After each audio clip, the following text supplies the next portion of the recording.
Everyone's losing their minds over the brand new full-dive VR MMORPG, Iris Revolution Online, aka IRO. In this game, players can blast their wild adventures live, so the whole world can watch in real time. Right at the start, you've got to pick your side, either the Walst Kingdom, the Grania Empire, or the Marx Republic. And just like that, our hero logs in, ready to kick off the chaos. The map blasts onto the screen, showing the three mighty nations where almost every player kicks off their journey. But something feels off, like the whole world just shifted under their feet. A weird, impossible-to-identify object suddenly bursts onto the screen. Instead of the mainland, our player whipped out a map that showed a totally cut-off island, alone in the world. An endless, empty ocean stretches out into nothingness. Yeah, there's a hidden starting point, and it's the one everything hinges on. He materializes right on the spot, sure he picked the right move. Then he's dropped onto a deserted island with nothing but silence. Absolute monster of a success. Look, our protagonist burned hours hunting down a peaceful spot to live slow and quiet. But the mainland was packed so tight he couldn't even breathe. Right when hope was slipping away, he spotted it. This is the place. And just like that, he kicks off his one-of-a-kind adventure on a spotless, never-before-seen island. Empty, untouched, and all his. While he's soaking in his brand-new home, a notification suddenly blindsides him. The moment he sets foot on that island, the game basically shouts rewards at him. Tons of skill points for being first to discover it, first to land, and first to meet the islanders. But then reality slams back in. An empty island doesn't mean you're safe from monsters.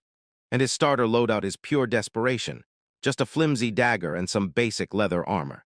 The harsh truth slams into him. This island doesn't let him hunt. Here, he's the one getting hunted. He hatches a plan. If he can't take the win, he'll bolt and run. He wastes zero time and slams those skill points into action, picking up dagger and dismantle right away. His stomach growls like it's got a mission. All right, first thing, lock down a food source. He spots a tree in a blink and tears into the popo fruit. Right when he's scrambling to knock down even more, he suddenly unlocks a throwing skill out of nowhere.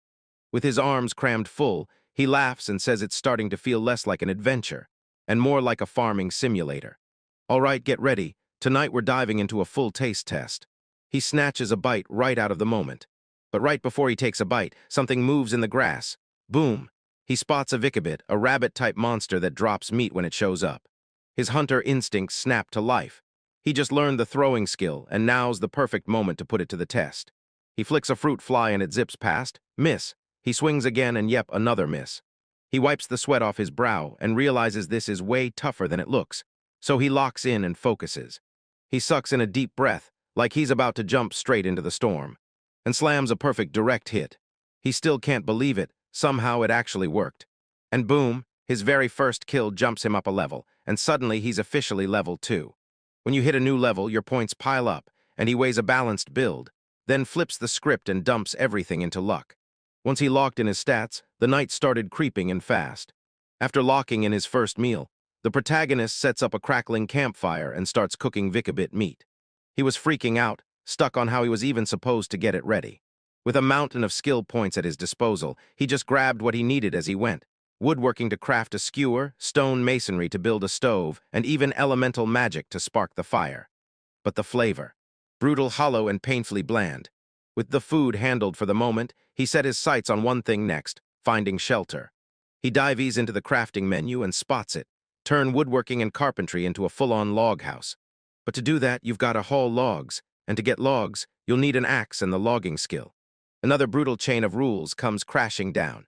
Still, he decides he's got enough for now and goes with a simpler move. He hauls together a makeshift tent out of driftwood. But right as he stretches, a notification chime cuts through the air. A system message flashes on screen. Mian has started watching, and turns out she's not alone after all. He whirls around in shock, only to realize the notification isn't for a player at all. It's for a stream viewer named Mian. Caught off guard and totally flustered, he blurts out a shaky, simple hello. He whips through his settings in a flash, confirming streaming is on by default. Like, who even thinks about that? Especially after he picked this remote island just to be alone. Mian looks around and says the vibe feels totally different here, and he can only nod, because he knows he's way off from every other player. He tells his new viewer, right before it happens, that he's about to sign off for the day. Mian understands. With a bittersweet "see you again," Mian slips out of the stream. With the world finally quiet, he takes one last breath, then powers through and logs out as dusk rolls in. Just as he's about to head out, Mion's parting words hit him like a punch. "I'll come again."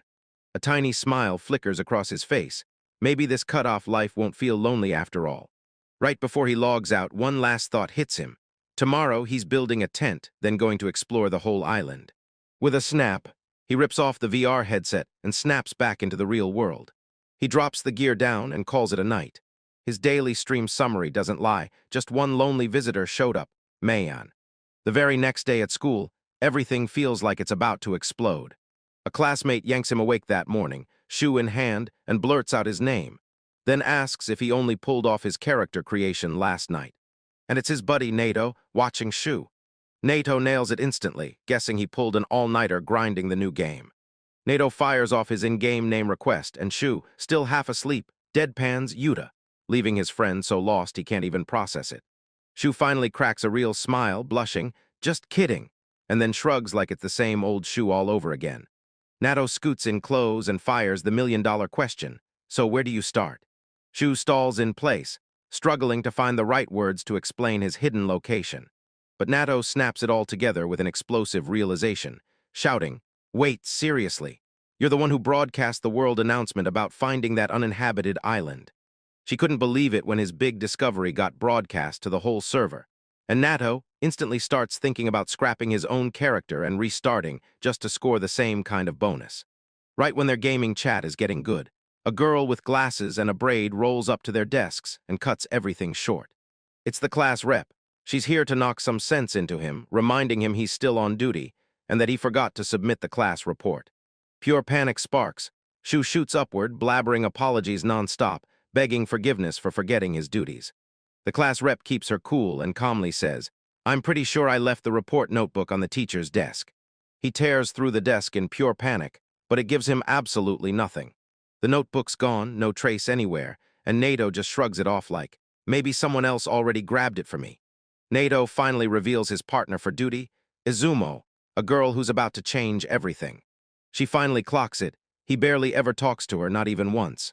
He's dead sure he has to track her down and beg for forgiveness. Outside classroom 1B, the tension hung in the air like something was about to explode. And there she goes, right out the door. He blurts out her name in a rush. She snaps her head around, shocked and caught off guard. Sue blurts out an instant apology and offers to sprint over with the next report to make things right. He's so rattled that he blurts out, "Can we trade off the duties?" Izumo looks totally stunned by that sudden outburst. With cheeks blazing red, Izumo quietly nods and takes the offer. Right before another word even leaves your mouth, she whips around and sprints away. The class rep strides up to the show, scanning the crowd like crazy, because Izumo just vanished out of nowhere. Xiao blurts out that she only took off running because he promised he'd handle the report. The class rep's brow creases with worry as she studies Izumo's odd behavior, caught in deep thought.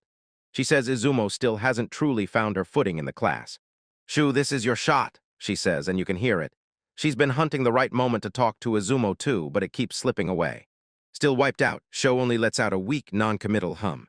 Nato cuts in with a sharp, timely chime.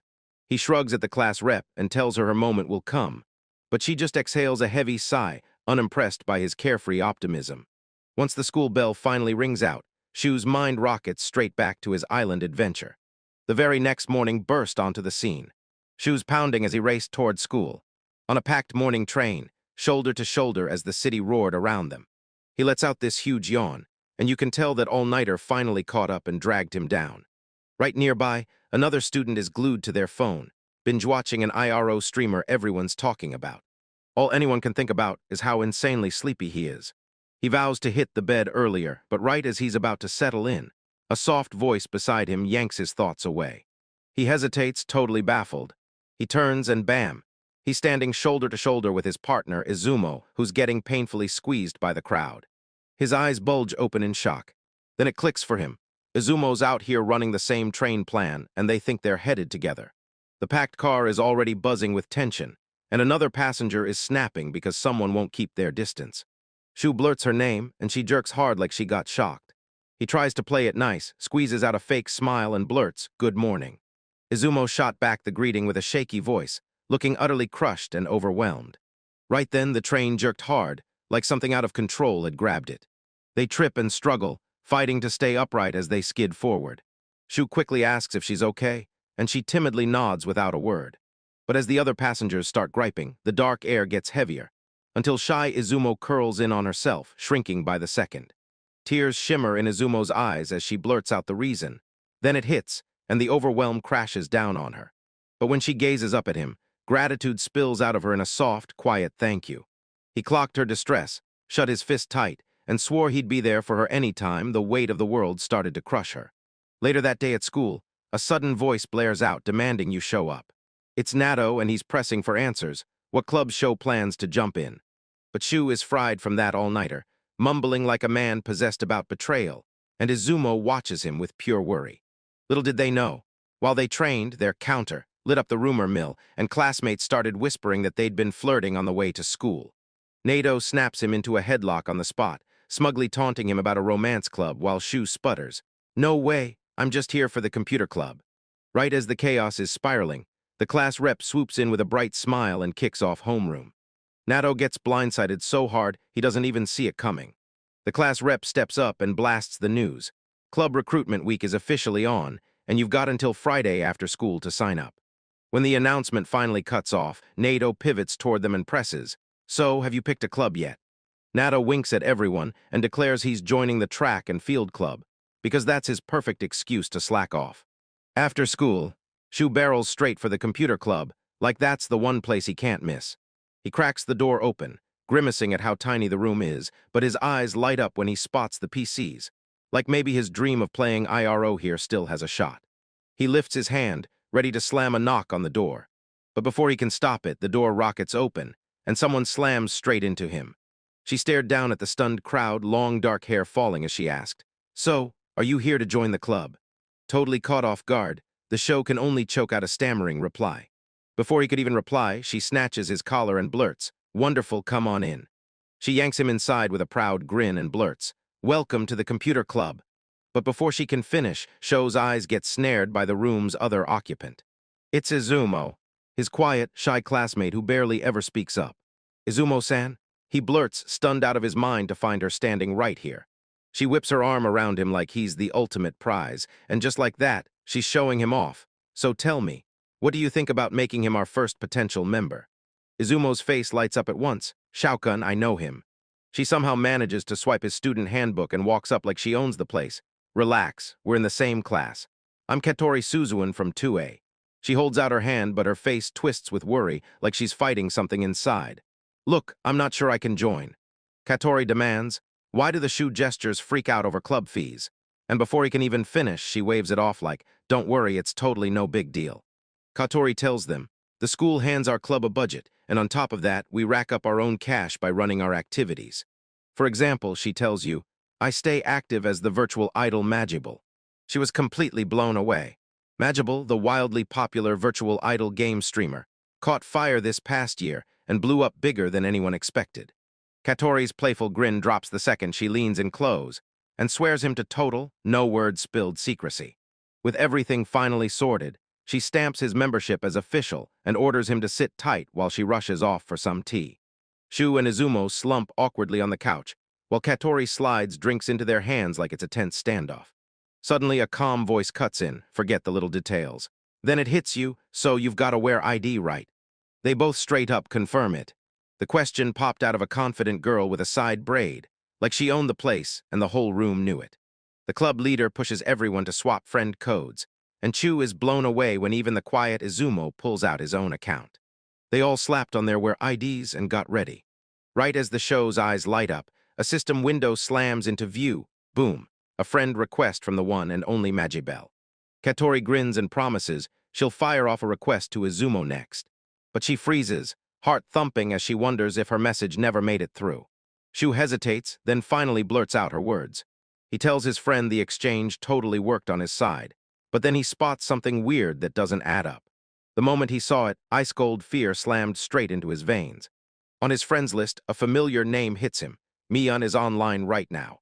The club leader's voice snaps him out of his daze, and Shu blurts, "I'm fine," fast trying to cover up the panic exploding in his chest. After they traded friend codes, the club leader grinned and blasted, "All right, time for introductions." She slams down a ground rule. During club time, everyone has to call each other by their in-game display names. Shugo steps up, introduces himself, and loudly confirms he's a total IRO fanatic. Next up is Izumo. She gets all shy and introduces herself as Izumo MIO, admits she's totally hooked on watching IRO game streams, and then clams up like she'd rather let her silence do the talking. Once he hears they're both into IRO, Katori's whole mood flips.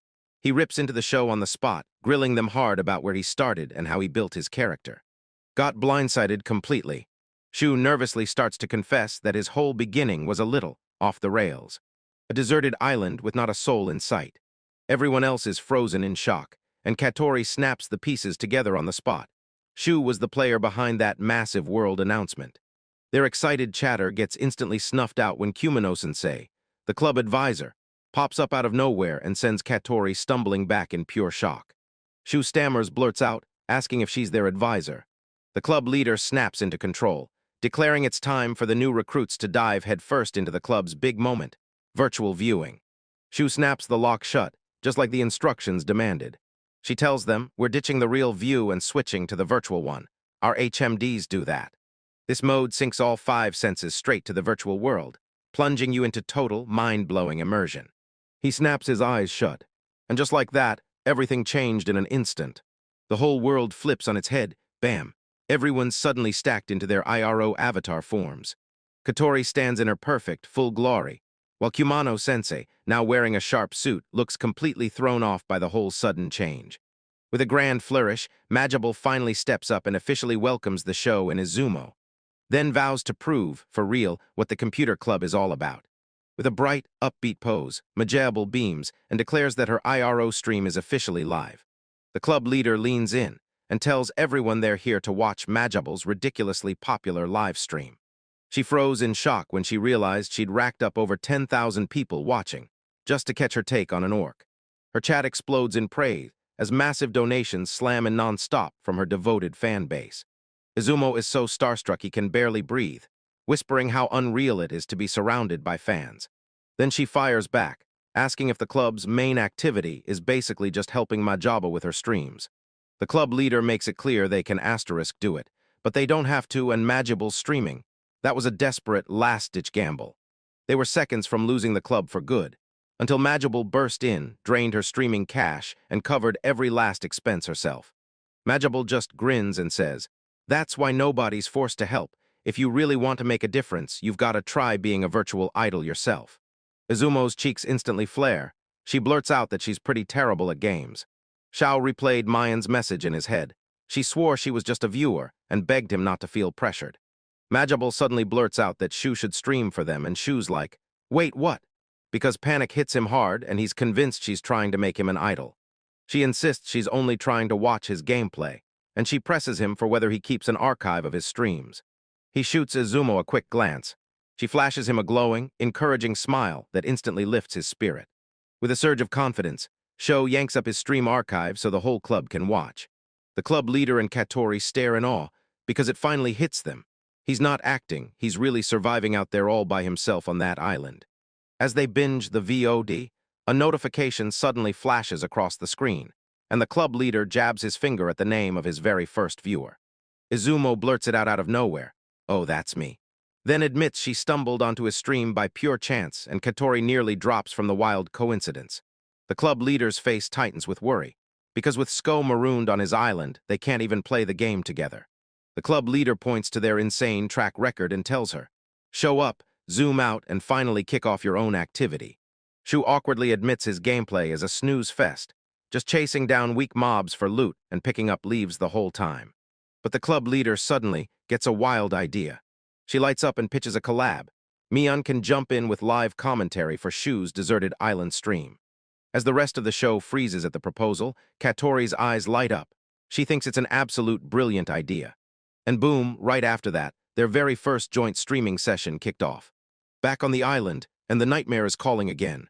The whole ground shudders as those heavy footsteps pound the earth. A savage growl rips through the air like a warning meant for you. Out of nowhere, a monstrous bear-like giant erupts into view, towering over everything like it owns the sky. The stage is set on a supposedly peaceful, uncharted island, where nobody should be expecting trouble, but trouble is already crawling in.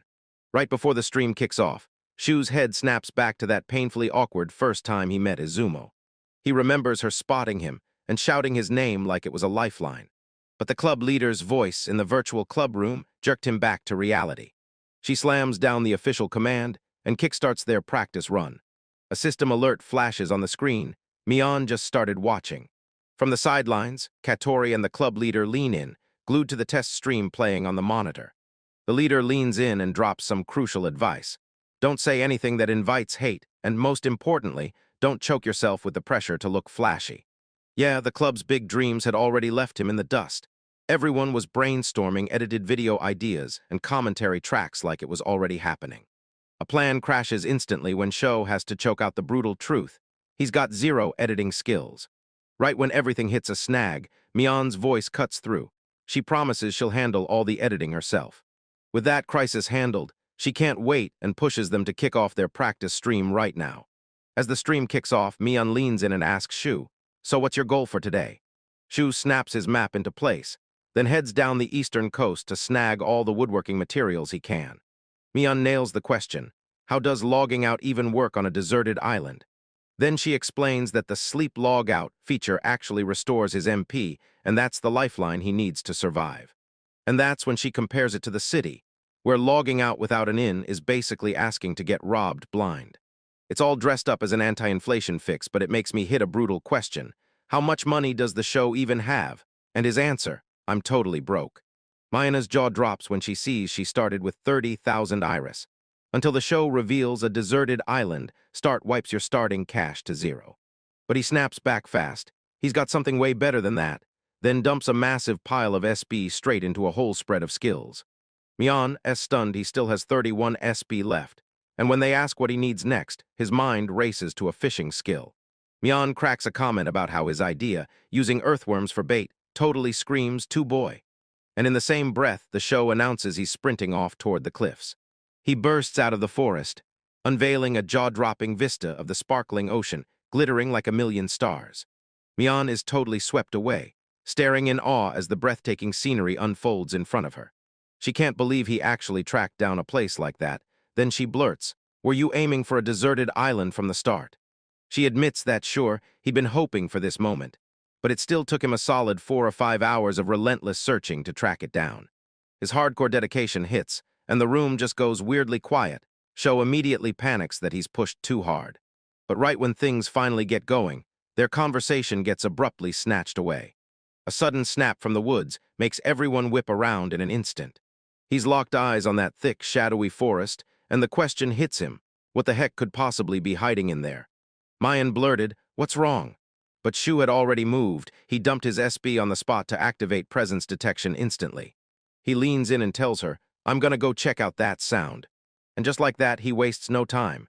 He immediately masters presence concealment too, so he's safe on the spot. He slips into the bushes on silent feet, hunting for the exact spot where the noise is coming from. Peeking through the leaves, eyes locked on what's hiding just beyond. He spots it, and there, slinking through the clearing, is a lone, ugly goblin. Mion blurts out, all fired up, that it finally feels like a real RPG, and Sho nods right along. His eyes narrowed hard, locking onto his target like a predator. When the goblin slips away, Shu snaps into motion and decides to track it. The creature keeps moving like it's clueless, while the player lurks in the shadows, right on its tail.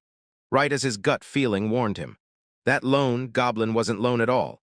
It was herding him straight into a camp packed with at least 20 more.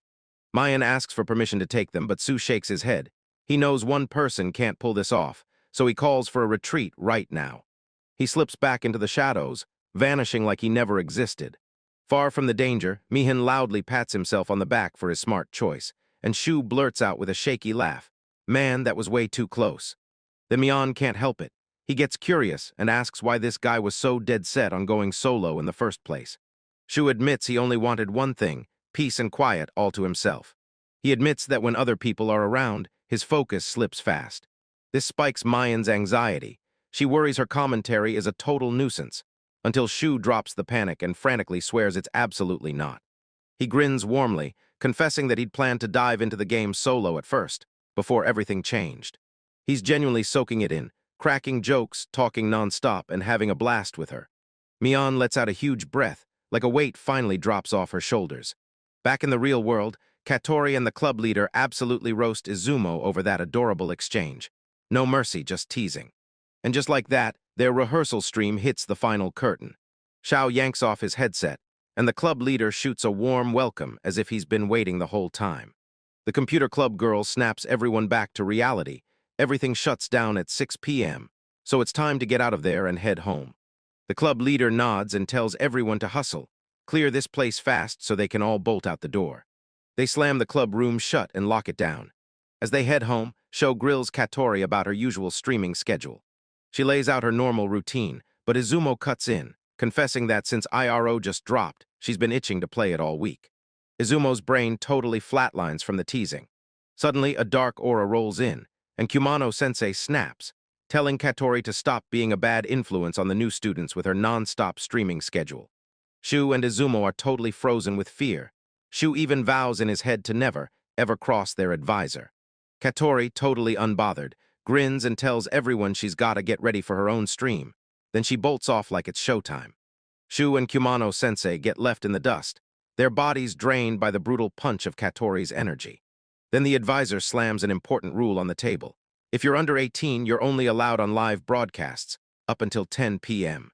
With that last piece of advice, she hustles back to the staff room and reminds everyone to stay safe on the way home. And just like that, the school day slams shut and ends. Shu hustles through the streets and heads straight for home. He bursts through the front door, grinning ear to ear as he joyfully announces, "I'm back." Right as he steps in, a flying hug from his younger sister tackles him, and she grins, shouting that he's back. "This is Mickey." Shu can't help it. He smiles as he takes in her endless, unstoppable energy. She asks if he's finished studying for his exam, but the truth slips out. She's really asking what he's cooking for dinner tonight. He goes, "Curry," and they split the chores in a flash. He steps into the kitchen to cook while she tackles the laundry and the bath. A flawless system, too perfect to trust. As he starts setting everything up, he suddenly catches her humming from the other room. We get a fast, real look at their home life. Right now it's just the two of them, because their parents are out on one of those long business trips. She can't stop thinking about how wild his family is. His mom is a stunning genius, and his dad is so head over heels that it's basically a sickness. His focus blows apart when Mickey suddenly pops up and fires off a brutally specific question. "When did you start playing IRO?" Busted Chu stammers, "Yeah, I was gonna start, but..." Mickey's eyes snap to life, blazing with excitement. She blurts out that she wants to play too, but then reality slams in. She remembers she's got to study for her high school entrance exams. But Mickey's got a secret weapon. She leans in, lets it slip, and you realize she was one of the lucky few picked for the limited open beta, and there's no way she was turning that down. Then she fires off, "Are you trying to go to the same high school as me?" Sue thinks she can shoot for a better school, but when he sees her grit, he caves and strikes a deal. If she can track down his character, he'll finally play with her. She's over the moon, practically glowing with excitement. Mickey beams because she finally wrung a real promise out of her big brother. He just tells her, "Please sit down." That night the game's pull was too strong, so he gave in and shoe-logged his way back in. He's honest with himself. Magible's stream lit a fire in him, and now he's resigned to another sleepless night. He still remembers Magible's wild, high-energy stream, running late even though it was already after school. Back in the game, he wasted zero time. He tweaked his stream settings so only Mion could see. And almost instantly, a notification pops up, confirming she's started watching, and it totally catches her off guard. He flashes a warm wave the moment Mion greets him in the chat. She asks what he's planning for the night, and Shu instantly decides to kick things off by roaming the island's western side. "As I offer you a warm warning," he blushes and scurries off, careful not to get things wrong. He barrels straight into the woods, like he's hunting something wild. He quickly takes in the scene, cedar and pine everywhere, and that's exactly why the island's resources change depending on where you land. She nods along, already picturing this exact kind of wood ready to slam into the perfect log house. But right when he's rolling out his architectural plans, his presence detection skills suddenly glitch out, and his progress gets slammed to a stop. Mion leans in and blurts, "What's wrong?" She snaps on presence concealment right away, convinced he must have sensed the goblins from the settlement. He's sure he can take care of it solo, but deep down, a knot of unease won't let go. Just then, a panicked yelp slices through the silence like a blade. He tiptoes up, cracks the door open, then spots it, Not a monster, but a tiny, fluffy little thing sobbing its heart out right in the middle of the flowers. Shu and Mian are totally stunned. He creeps closer to the whimpering little puppy, convinced it's just a harmless pup. He leans in for a closer look, and his eyes blow wide, because yep, it's really a puppy. Mian's jaw drops as he blurts out to Shu-kun, "Why would something like that be way out here?" Her voice flips to worry as she leans in and asks, "Is it hurt?" Shu hunches in, eyes sharp. She's right, and my brain starts racing. Can I heal this with a skill? He yanks his menu open like lightning. First aid. Please tell me I've got first aid. And sure enough, yep, I've got gathering and compounding too. He tries to fire up the skill, but right away a system message slams the door on him. Insufficient tools, huh? That poor puppy whimpers again. Looks like the skill needs bandages, and the shoe is totally empty, like you walked in with nothing in your hands. He frantically sweeps the forest around him, praying, "If only I could spot something, anything, to use as a substitute." Then he locks eyes on it. He yanks a long fiber strip from a nearby plant, and boom, a notification flashes. Senningizer acquired. This is it. Shu softly raises the makeshift bandage to the puppy and murmurs, "There you go, just hold still for me, okay?" Just as he carefully wraps that injured leg, a fresh message pops up. First aid worked like a charm. All right. The puppy perks up in a blink, tail slamming like it's made of pure joy. Then Shu grins and says, "All better now. You know, you're kinda cute." A frantic message from me suddenly pops on his screen. Asterisk show behind you. He whips around, and his blood turns cold. Right above him, a colossal bear monster in armor looms like a walking nightmare. Pure panic detonates in his eyes. She bolts on, screams through the chat, snatches up the puppy and yells, "You don't have to tell me." He sprints through the forest like his life depends on it, refusing to slow down until he finally reaches the relative safety of his camp. He crumples to the ground, gulping for air. Mian leans in and shouts, "Are you okay?" And I can't even lie, I'm just so relieved you made it out. That little puppy lets out a pitiful whine and bumps into him, clearly worried. "You brought it back with you, and then me, I just watched." Shu said like, "I can't leave it," and when it looked at me, it was obvious it was hungry. Right on cue, his stomach growls loud. "Hungry?" He asks the little creature like it just summoned the answer. With a simple plan in mind, he hands it a wooden bowl of water and holds his breath. Will it drink? The puppy studies the water bowl with trembling caution, while the show holds its breath like it's about to explode. Success. Once the creature starts drinking, the show exhales a huge sigh of relief.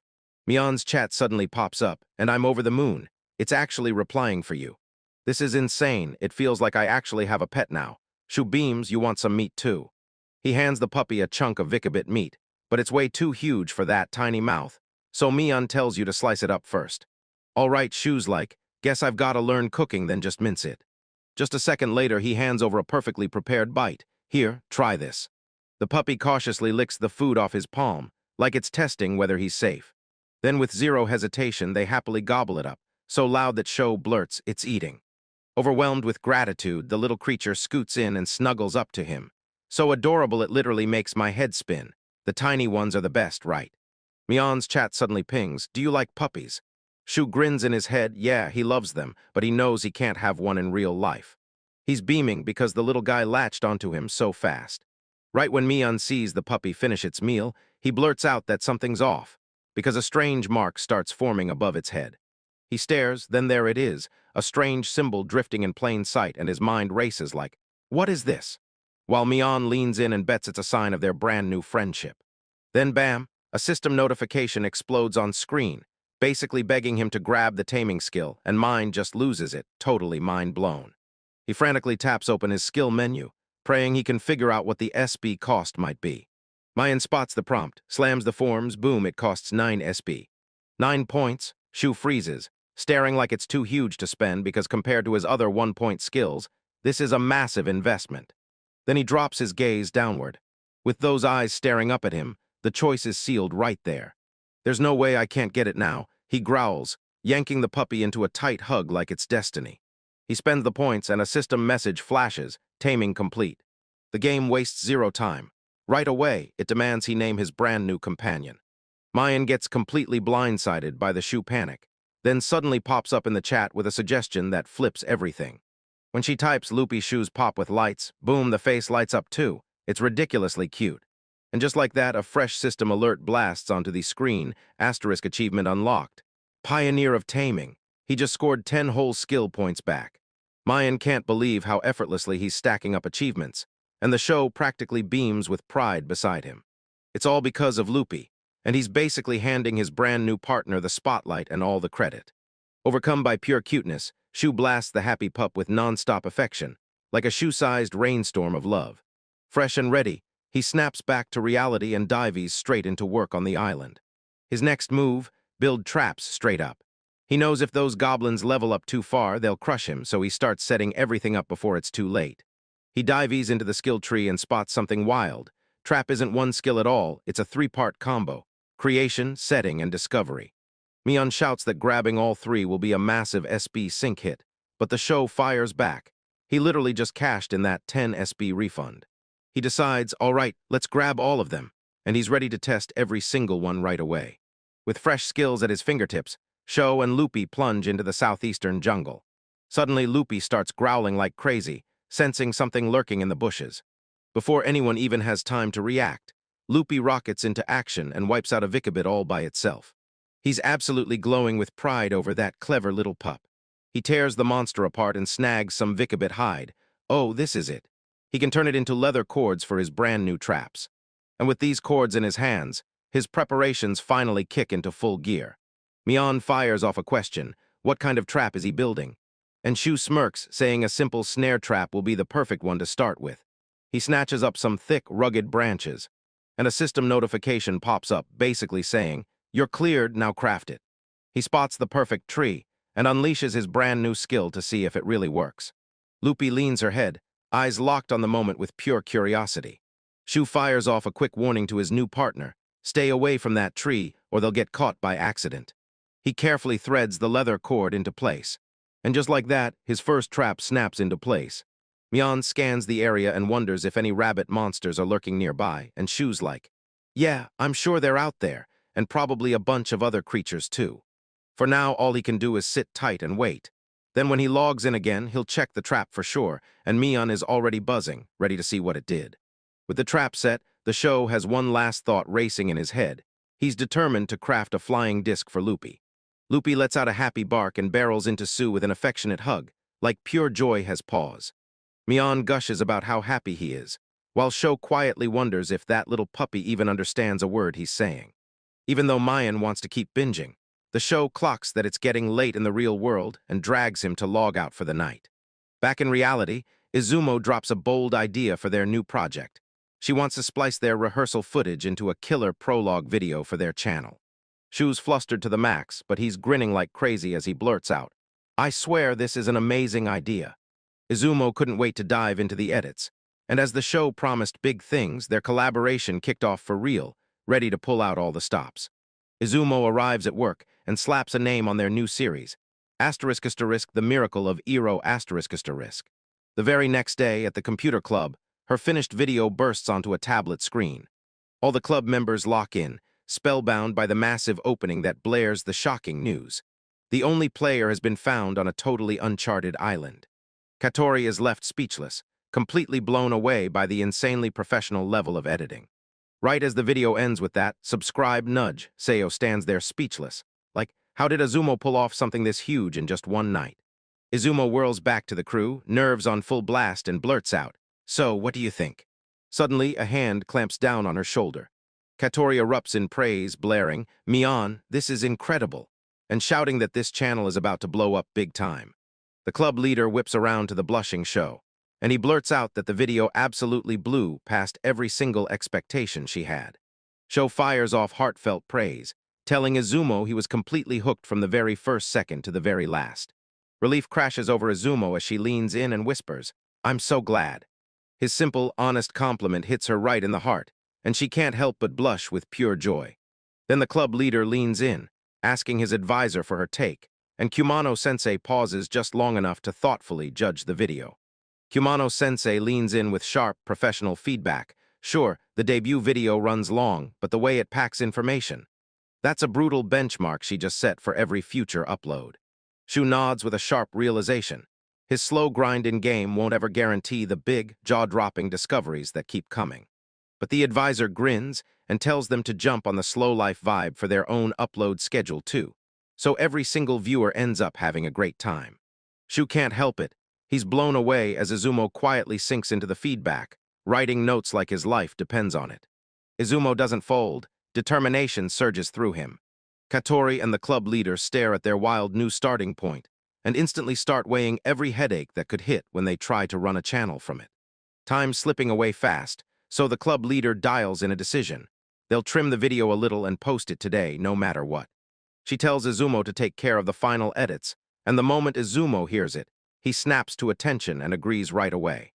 Zio just stares in awe as the two girls fly through the computer tasks at lightning speed, working together like a perfect tag team. He flashes a warm smile, thinking, man, everyone here is insanely talented. Zio sits back and thinks about their dream, slowly growing a fan base until they can finally start live streaming, something they once swore was totally out of reach. And just like that, their first video, ***, uninhabited island discovered ***, drops live for the whole world to watch. Right away, everyone inside Iris Revolution Online goes wild, because they realize this video is the one all about that legendary server-wide announcement. The hype explodes across the game's social media, and fans are already gushing in the comments about how adorable the commentator, Mayan, is. Viewers got hooked, firing off debates about how brutally hard Shu's start is, and then going wild, guessing when the channel will drop its next upload. As the views skyrocket, Mayan's subscribers surge right behind them. His channel slams into 187 followers in no time. The next morning at school, that sharp bell blares and the whole place wakes up. Right when the show pops up, his friend Nato crashes in out of nowhere and screams, all fired up. I saw the video. That tired show could barely believe it. His friend was already bursting with insane energy the moment morning hit. You really watched it? Shu blurts and Nato lights up shouting, of course I did. Nato says it just blew up on his social media feed, and Izumo, in the background, is left totally stunned as he overhears it. Flustered, Izumo whips out her phone and frantically checks the video's status. Her eyes snap wide with pure disbelief. She shoves the phone right in front of him on the show, and bam, those unbelievable numbers hit. Over 100,000 views and a jaw-dropping 43,000 subscribers. Shu gapes in stunned silence, staring as if it can't be real, and then it finally confirms the truth. The class rep leans in, whispers her theory, and asks if the commentator is exactly who she thinks he is, while Shu quietly tells her, don't say a word. Nato instantly grabs onto this secret, hammers for exclusive game tips, and demands payment in the form of his silence. I told him his shoe size and reminded him that since IRO is a club activity, he's gotta ask first, and Nato basically accepted that, no complaints. As Shu and Izumo head out, the class rep spots just how close they've gotten, and Izumo passes along the club leader's message. After school, they need to rush straight to the club room. They burst into the club room and find the leader already there, eyes blazing, declaring, you're finally here and trust me, things have gotten incredible. Katori slips into the doorway like he's trying to play it cool, but leader, don't you scare us like that. Wait, you actually saw the numbers. I was just double-checking how much they'd grown. She instantly panics and asks if their video is getting roasted online, but the club leader cuts him off fast. No way, it's the opposite. Their views are climbing and real fans are showing up. She shoves her phone in their faces and shows them the uninhabited island is blowing up as the #1 gaming trend across the whole country. Snatching the moment, she leaned in and asked Sho for his social media handle. Shu and Izumo are left speechless. Shu blurts out he doesn't even have an account, and Katori's jaw drops, while Izumo admits she stays away from it just to dodge spoilers before they ruin the game. Sue pushes for an official account for Mayan, and Izumo cringes. She's only ever posted through a locked private one. The club leader clocked how her 2 stars were totally wrong for self-promotion, and it hit her like a brick. Right then, Kumano-sensei, their advisor, storms in and barks at them to stop hogging the doorway and come inside so they can finally talk. Once everyone's settled in, Kumano-sensei leans in and asks what caused the uproar, and the club leader practically bursts with excitement, telling him they were brainstorming how to push their viral video on social media. Katori, always the pro, looks at the video going nuclear and says, all right, this is the moment. Make the official account and surf this hype like a pro. But Kumano-sensei shoots that idea down right away, insisting they might not even need social media after all. She explains that their slow-life content just won't mesh with a fast-paced platform, and even the club leader has to admit she's right. Still, the club leader snaps a quick look at the laptop. The screen blasts that the video has already rocketed to nearly 250,000 views, and she grins. Says they can monetize it right away, even if she's the one who has to wrestle with the messy taxes. Katori casually drops the bomb. She donated 5 million yen to the school last year from her streaming money. Then Shu and Izumo freeze, totally speechless, realizing that's exactly how they got all that insane high-end equipment. The club leader's eyes gleam with greed as she wonders about streaming every day. But Kumano-sensei shuts it down on the spot, reminding her that their real job is to stay students. Katori quietly prays she could just hit stream, instead of drowning in studies. Right behind her, Kumano-sensei's dark aura snaps into place, so Katori instantly acts like she didn't hear a single word. Spooked by the moment, the opening Shu shot his hand up and blurted out that he had a request for the club leader. Stunned, she blurts out, "What do you even want from me?" The club leader leans in close, demands he spit the truth out, and basically says, "You look like you need help now." Just as he's about to stop her, Azuma blurts out that she's already wrapped a new draft for the next video, then tells Shu and her to jump into IRO while everyone else reviews it. Shu blurts his question fast. "Is it really okay if I tell my friends what skills and secrets I uncovered on this island?" The club leader shrugs it off like it's nothing, saying even if folks get jealous, they still won't be allowed onto the island. Shao clocks that this whole move is basically a bait-and switch to pull in fans who want game guides, and the leader nods like, "Yeah, that's a brilliant plan." With the deal wrapped up, the leader cracks up with hype and shouts that it's time for IRO, because the students don't have much time to play. And then, flash, Shu sprints back to his island camp, slipping inside like nothing ever happened. He scans the room, panicking for a sign of Mayan any second now. A notification flashes, boom. And there it is. Mayan's already in the chat, practically vibrating with excitement as she announces, "I'm here." He whips around and spots Mion's avatar waving at him from far off. Shu calls out as she turns back, "Hello, Mion-san." Mion looks a bit bothered by his overly formal tone. She clocks it, he's always calling Nato by his first name, so she says, "Then I want you using mine, too." Flustered, the show caves. "Fine, from today on it's just me."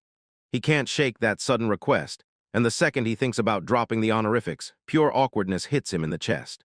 While Loopy gets stuck in his thoughts, she suddenly nips his leg out of nowhere. He yelps in raw agony. Mayan blurts out whether he's okay, and Shu shoots her a reassuring smile, hopping on one foot while his eyes go wide, because he's still trying to figure out what just bit him. He glances down, and there it is, Loopy wagging that tail like an angel dead innocent. I just leapt in and scooped Loopy into a hug, completely relieved. "So glad you're okay, I was freaking worried." She tells him that when Shu was logged out, she couldn't shake the terror that Loopy was out there, getting smashed by monsters. Suddenly her eyes lit up like fireworks, she'd nailed it. "If we make Loopy stronger, we'll never have to worry again. Come on, let's start training." And boom, an intense training montage kicks off, with Sho yelling encouragement as a totally wiped-out Loopy slumps there. After an hour of tearing through the monster-filled hunt, a notification flashes. Shu just leveled up, and Mayan immediately lights him up with congratulations. Watching the stream, Magible pops in with a smug little jab.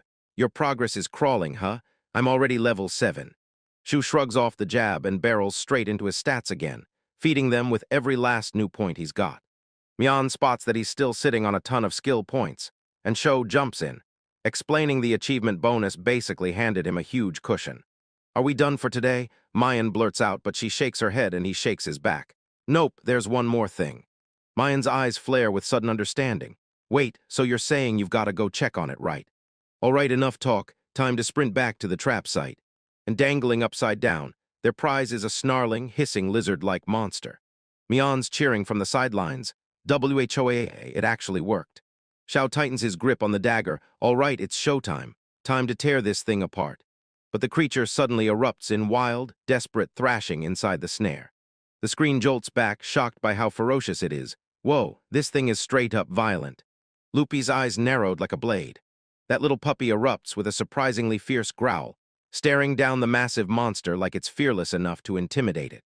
Sho gently shoves Loopy back, swearing, "It's okay, stay calm," and tells him to go hunt somewhere else for a bit. Now that the monster is finally crushed, Sho steps up in gears to unleash his dismantle skill. Then boom, notifications started flooding my screen and I just froze like, whoa, they all hit at once. Shu counted his loot, relieved he never had to face the monster's deadly fangs while it was still breathing. Mion grabs the first drop and inspects it, Salon lizard meat, and straight away he realizes it's tough as leather, the kind that'll take a ton of work to cook right. But wait, this next find is a gold mine. A saloon lizard poison gland, the must-have ingredient that powers paralyzed potions. And somehow, he even snagged a razor-sharp fang. A poison gland. Shu's mind explodes with possibilities. This could be a weapon in his hands. Once the job was finished, he shouted for his partner. Yo, Loopy, time to roll back. The moment it hears something, the puppy's ears snap upright like radar. Loopy comes bounding back like a rocket, thrilled to land right beside his master again. Mayan watches them closely, and a warm smile lights up her face. Loopy is crazy smart and insanely strong. So when she says you've got to understand, it's because your taming skill can make anyone listen. Loopy gets the go-ahead to hunt close by, but Razor seals the deal with a warning. Don't you dare wander deep into the woods. With the day's missions wrapped up, Sho tells himself it's finally time to log off. He faceplants onto his scrappy bed of leaves, ready to slam the session shut. But that sad little whine hits him like a wall, stopping everything in its tracks.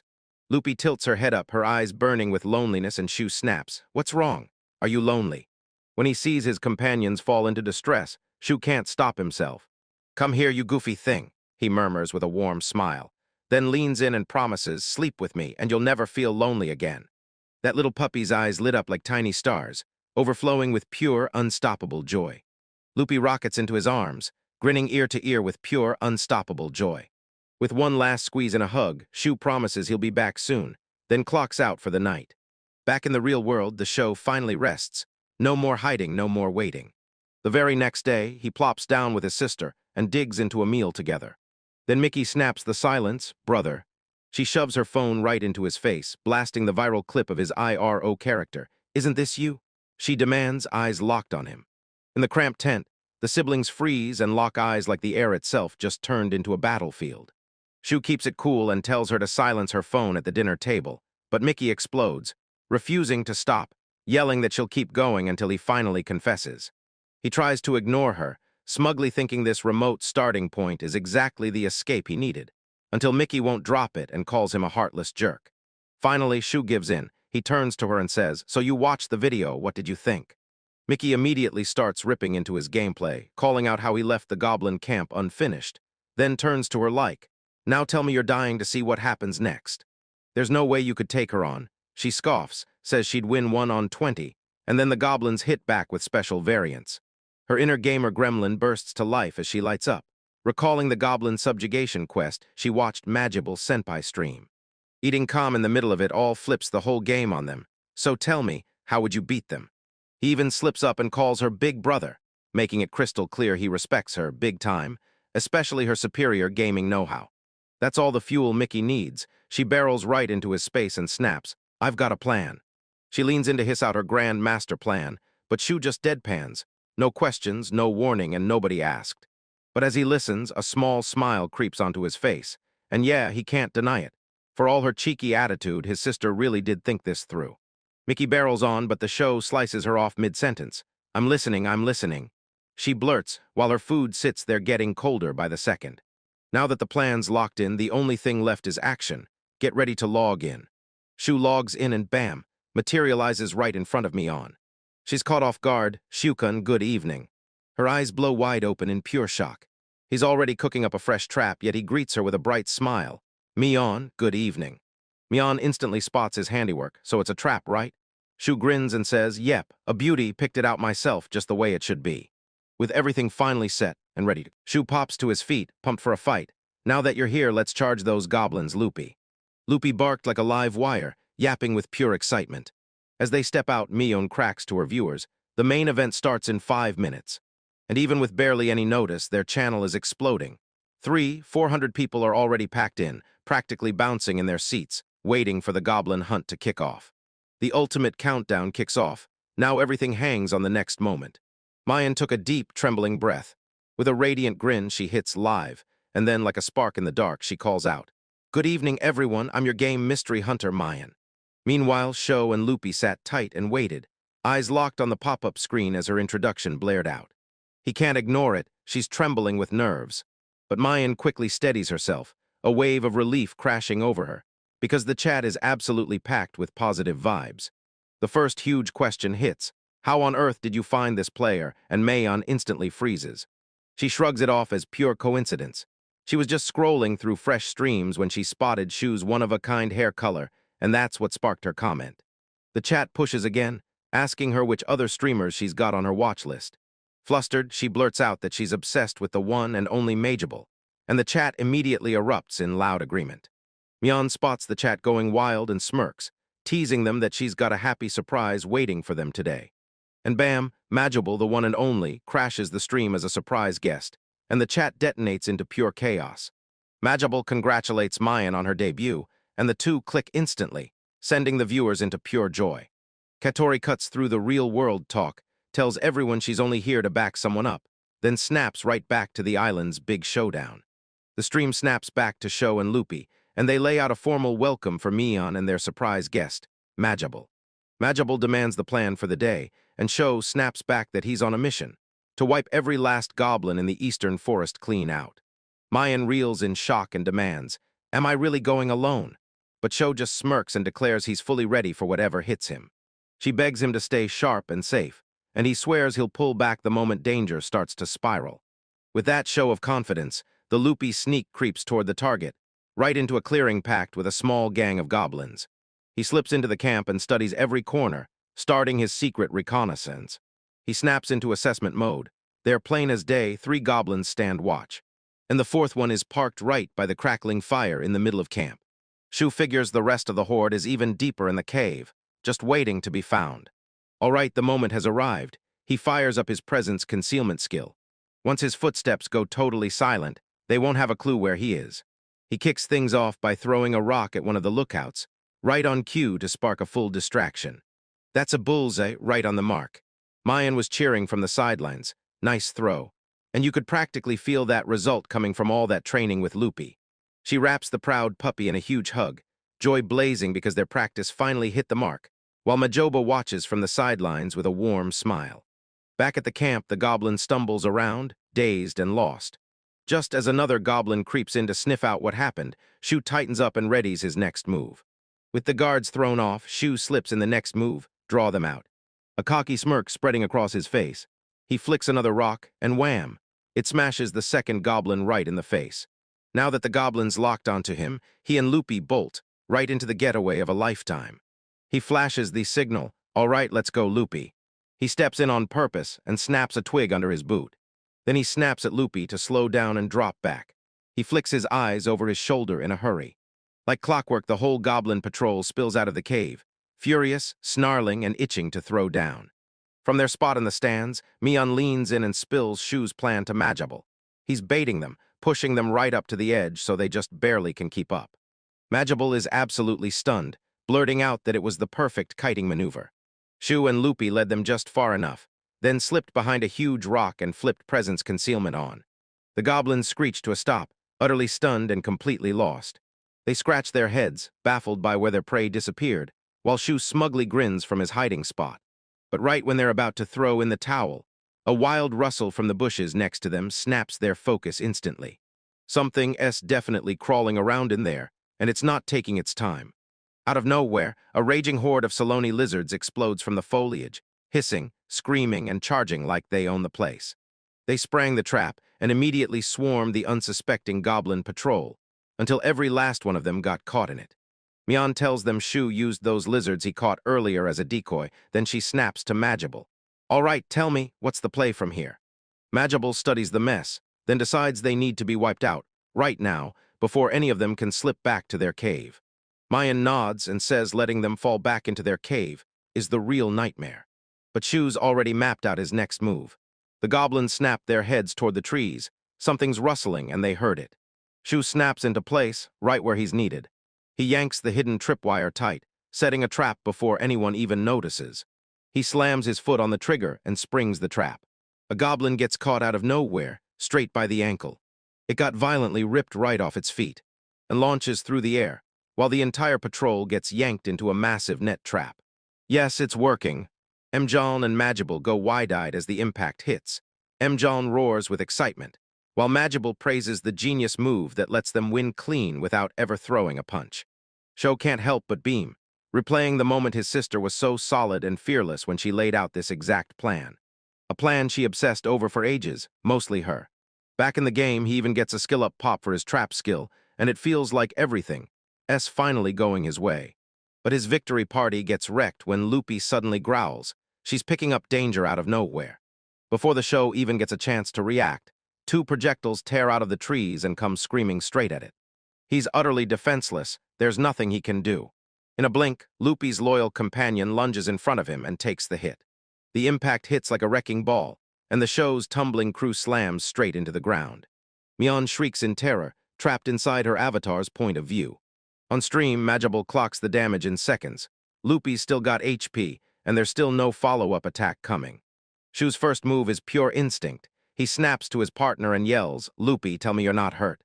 He tears through the tree line with his eyes, hunting the exact spot where that attack slammed in from. But then the real nightmare crawls out of a cave, led by a hulking goblin brute and backed by a goblin magician. His shoe clutches shook in panic, and his face went pale with pure shock. This new boss is on a whole other tier compared to the grunts he just snared. With a savage roar, the goblin leader barrels ahead, club up and ready to smash. Pinned to the ground, Shu can only stare in pure horror as that monstrous weapon comes crashing down. No, this is horrible. Like, this is really, really horrible. Loopy lunged back, screaming his head off as he tried to shove his injured companion to safety. The goblin leader unleashes a raw, guttural laugh that mocks everyone in earshot. Scrambling backward, Sho clenched his teeth. Damn it, there's zero time to rest. His first thought hits his partner. "Loopy, are you okay?" But Loopy doesn't back down. He plants his feet, stands between the stage and the two bosses, and blocks their way. Shu already knows this is a suicide run. Come on, Loopy, there's no way you can take them down by yourself. But the second his hand slid toward his belt, an idea exploded in his head. No, wait a minute. He spots it, and the goblin leader's eyes lock onto the tiny, defiant puppy like nothing else in the world exists. An opening if I make my move. The moment the shoe hits the ground, everything kicks off, dagger flashing as he charges straight at his target, shouting, "I can do this." His dagger buries deep into the goblin leader's neck. But the hulking beast barely twitches. It looks totally lost and confused. His heart drops, he charges with a desperate attack, and it hits so weakly that it almost does nothing. But the goblin magician trembles like he's seen a ghost. And then the leader buckles under the pressure. I was standing there, stunned as he slammed it down. Then it hit the ground in this weird, impossible way. It's not over. This system window flashes the truth. The goblin leader is frozen solid, paralyzed for the next 4 minutes. Shu'd clenched his fist, then it worked. He flips his trump card at last, coating his dagger with Salon lizard poison long before the fight even begins. Now that the danger's vanished, Loopy zips over with pure excitement to show you. A sneaker scoop yanks him into a victory hug. "We did it, Loopy. You were unreal." But the job's not done yet. Shu snaps into cold focus, wheels around, and drives the final strike straight into the paralyzed goblin leader. Victory erupts. Right on cue, a system message blares that the goblin settlement is wiped out, and the whole area flips into a safe zone. Shu glanced around and felt the truth hit. This wasn't just a shift. The safe zone had blown wide open. His eyes lock onto the cave the boss just crawled out of, and he instantly starts plotting his next move. But Mion's voice cuts through his thoughts, sharp and worried. "Shu-kun." He finally shoots back a response, and she exhales in relief, thinking she'd lost the connection for good. Shu sheepishly scratches his head and blurts, "Thanks, I totally forgot we were live on air." The broadcast goes absolutely nuclear. Chat is blowing up with non-stop praise, and Mion slams the news that their viewers just cracked 10,000. Mion pitches a Q&A to that massive crowd, and Shu immediately nods, ready to answer whatever he can. Shu halts for a brief, tense beat. When he clocks that the goblin battlefield is a terrible setting, he pushes them to hunt down a better spot. He spots a few killer flat rocks nearby and points them out. Shu calls, Loopy and all, beckon them over to join the crew. With his crew finally settled in, he's about to kick things off for real. Mayan kicks it off by firing a question at their special guest, Magible. She's dying to uncover the secret of how he crushed the goblin leader. That one question cracks the dam wide open, and Shu gets slammed with 10 times more questions than he ever thought possible. The impromptu Q&A drags through the entire night, then snaps to a stop the exact moment the 10 p.m. curfew for miners hits. When the stream dies out, the goblin cave falls dead silent, empty, cold, and haunting. But as Sue stares into the dark, something starts to form out of nowhere. A colossal, gold-plated, ornate door materializes out of nowhere, teasing a brand new dungeon, and a mystery that digs way deeper than anyone on his empty, island ever expected. The very next day at school, everyone's buzzing about the stream's insane success, and Nato can barely contain himself as he excitedly showers the show with congratulations. She blinked in shock as he stared, but Nato only smirked and shot back, of course. And he definitely wasn't the only one. Players across the IRO empire were glued to the screen, and it hits him hard. He's way bigger than he ever realized. Nato snaps into it. Since nobody has a clue about that uninhabited island, Shu's stream is the only way anyone can learn anything. Even shyly, the class rep admits it.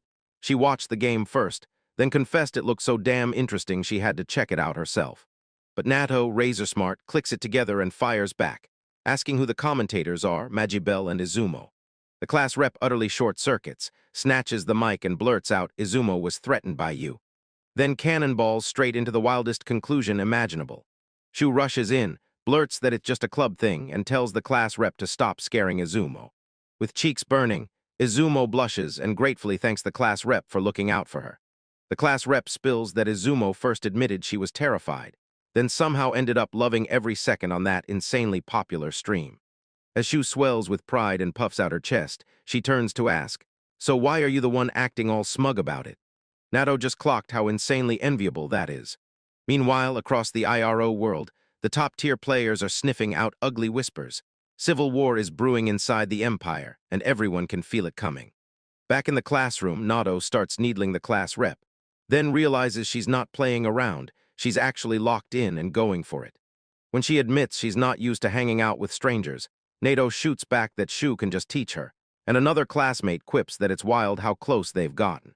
The talk snaps fast into game mechanics, students firing questions like, "Can we use bows? What about magic? And which races can we pick?" A classmate pipes up that an elf would be the perfect class rep, and it leaves her blinking in total surprise. Nato smirks and cheekily claims that elves are famous for their stunning, slender beauty. The class rep's face suddenly goes completely blank, and she hammers them instantly with a punishing hit. Sho just stands there, staring at the classroom chaos like he's completely zoned out. Later, he's back at it, time to log into the game again. Mian steps into the stream, buzzing with excitement to finally uncover what's hiding behind that mysterious door in the Goblin cave. The entrance towers up ahead, a dark, ominous gateway that feels like it's daring them to step closer. But right before they step in, Mian demands to see the loot from their last fight, and Sho's face drops because he totally forgot to check. He pauses for a split second, and the tension hangs in the air. He cracked open his haul. No fancy treasures, just a dirty robe, 2 tiny magic stones, and a beginner's grimoire, which finally means he can cast magic for real. The grimoire hands him 2 starter spells, Fireball and Earth Wall, and Mayan immediately declares them perfect for straight-up combat. Raring to go, Sho declares that it's time to tear into the cave and explore what's inside. Mian asks if he really just torched the robe he found, and Sho grins back that turning it into a torch hits a way more meaningful purpose. Torch blazing in his hand, he and Loopy slipped inside, and the cave looked shockingly empty, like the monsters had vanished. Suddenly, he slams on the brakes. The scene bursts into this huge, wide-open expanse, and he immediately thinks, this has to be the new safe zone. Mian snaps his focus to the far left wall, where a door sits there, just waiting to be opened. The system tagged it as an ancient magic door, and boy, this thing was dripping in ornate detail, like it belonged to another age. Mian can't believe it. This door is so wildly out of place it screams, "Wrong dungeon," right in front of a lowly goblin cave. Shu digs through ancient magic lore, praying for answers. But every trail goes cold, because the only magic anyone can name is elemental, spirit, and holy. Mian's voice slices through the silence, screaming, "Move!" Because if he doesn't push, nothing at all will ever happen. As the show stretches its hand toward them, a system message blasts onto the screen. Access confirmed for the Blessed One. Then, click, everything unlocks. Mian snaps back with a quick confirmation, and then, boom, her deep rumble kicks in as the massive door starts to grind open. It unveils a twist of stone stairs, plunging down into the unknown. At the very bottom, a system alert blares that he's finally uncovered ancient ruins. But this isn't some random ruin. Shu's eyes flare with pure joy because this place is a workshop. His eyes whip around the room, locking onto the jaw-dropping gear, like a blast furnace sitting there, roaring in plain sight. A hearth stacked to the brim, ready to burn bright, and a spotless workbench. Mayan, the master strategist, calls it a gold mine. A blast furnace can chew through metal ores, but he still urges them to get the whole place appraised first. Shu jumps straight into planning, realizing he'll need blacksmithing and mining skills to make this place actually work. He yanks open the appraisal window, and it's even better than he dared to hope. That ancient magic furnace runs on MP instead of coal, and that one crazy detail is exactly what he needs for his lonely island. But as they're plotting, Loopy's ears twitch.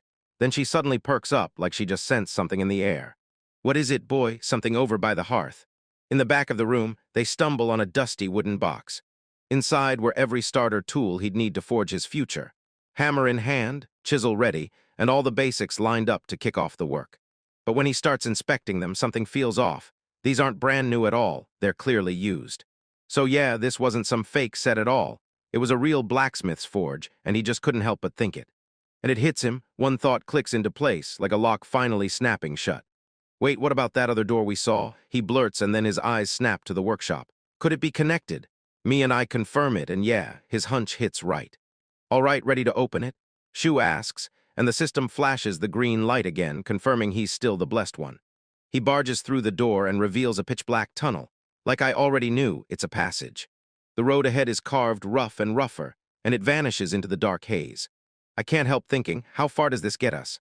My shoes are already freaking out, and there's a real chance we'll stumble into monsters, but Loopy, she looks downright thrilled.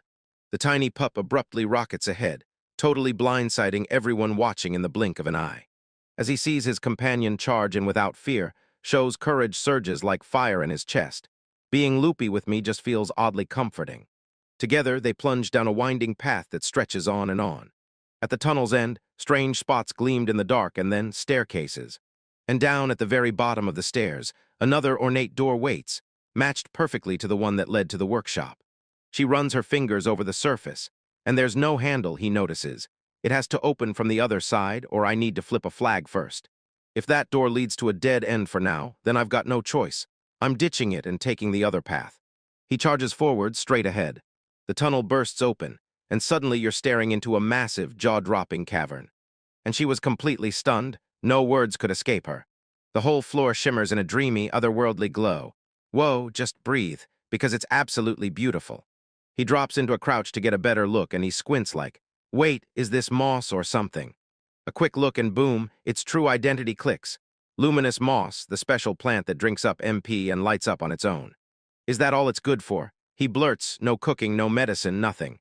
Mion's voice slices in with pure excitement, so damn beautiful it hurts, and I'm like, we've got to transplant some of that to our new base. She pauses, thinking hard, what kind of skill would you even need for that? Farming or maybe gardening? Just when they try to push the plan forward, Loopy suddenly starts barking at a nearby wall. Then Shu snaps. "Loopy, what did you find?" His loyal companion has stumbled onto a mining point, a massive stash of raw ore. If I can get this mined, I bet the show would say I can process it in that workshop. But I've got zero mining tools. He's got nothing but a busted, rusty knife and an ancient hammer he dug out of the ruins.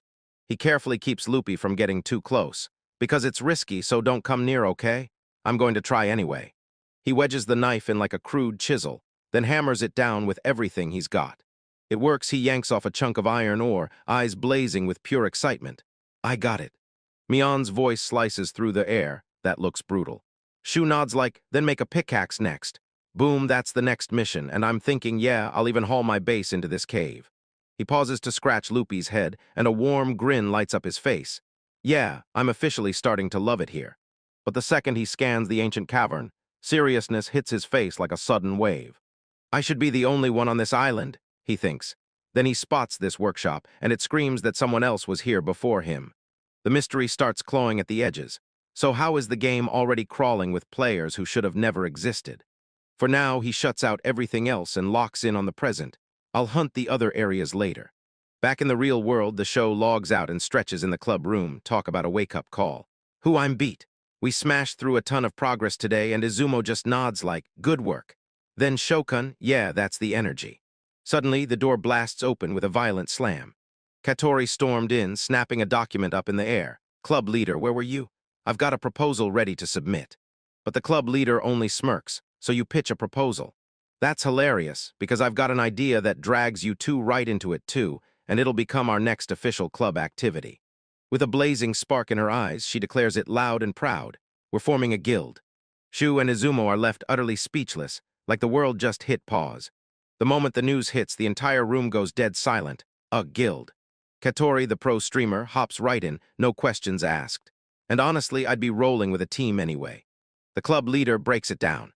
Once you form a player guild with your friends, farming materials and pulling in funds becomes way easier.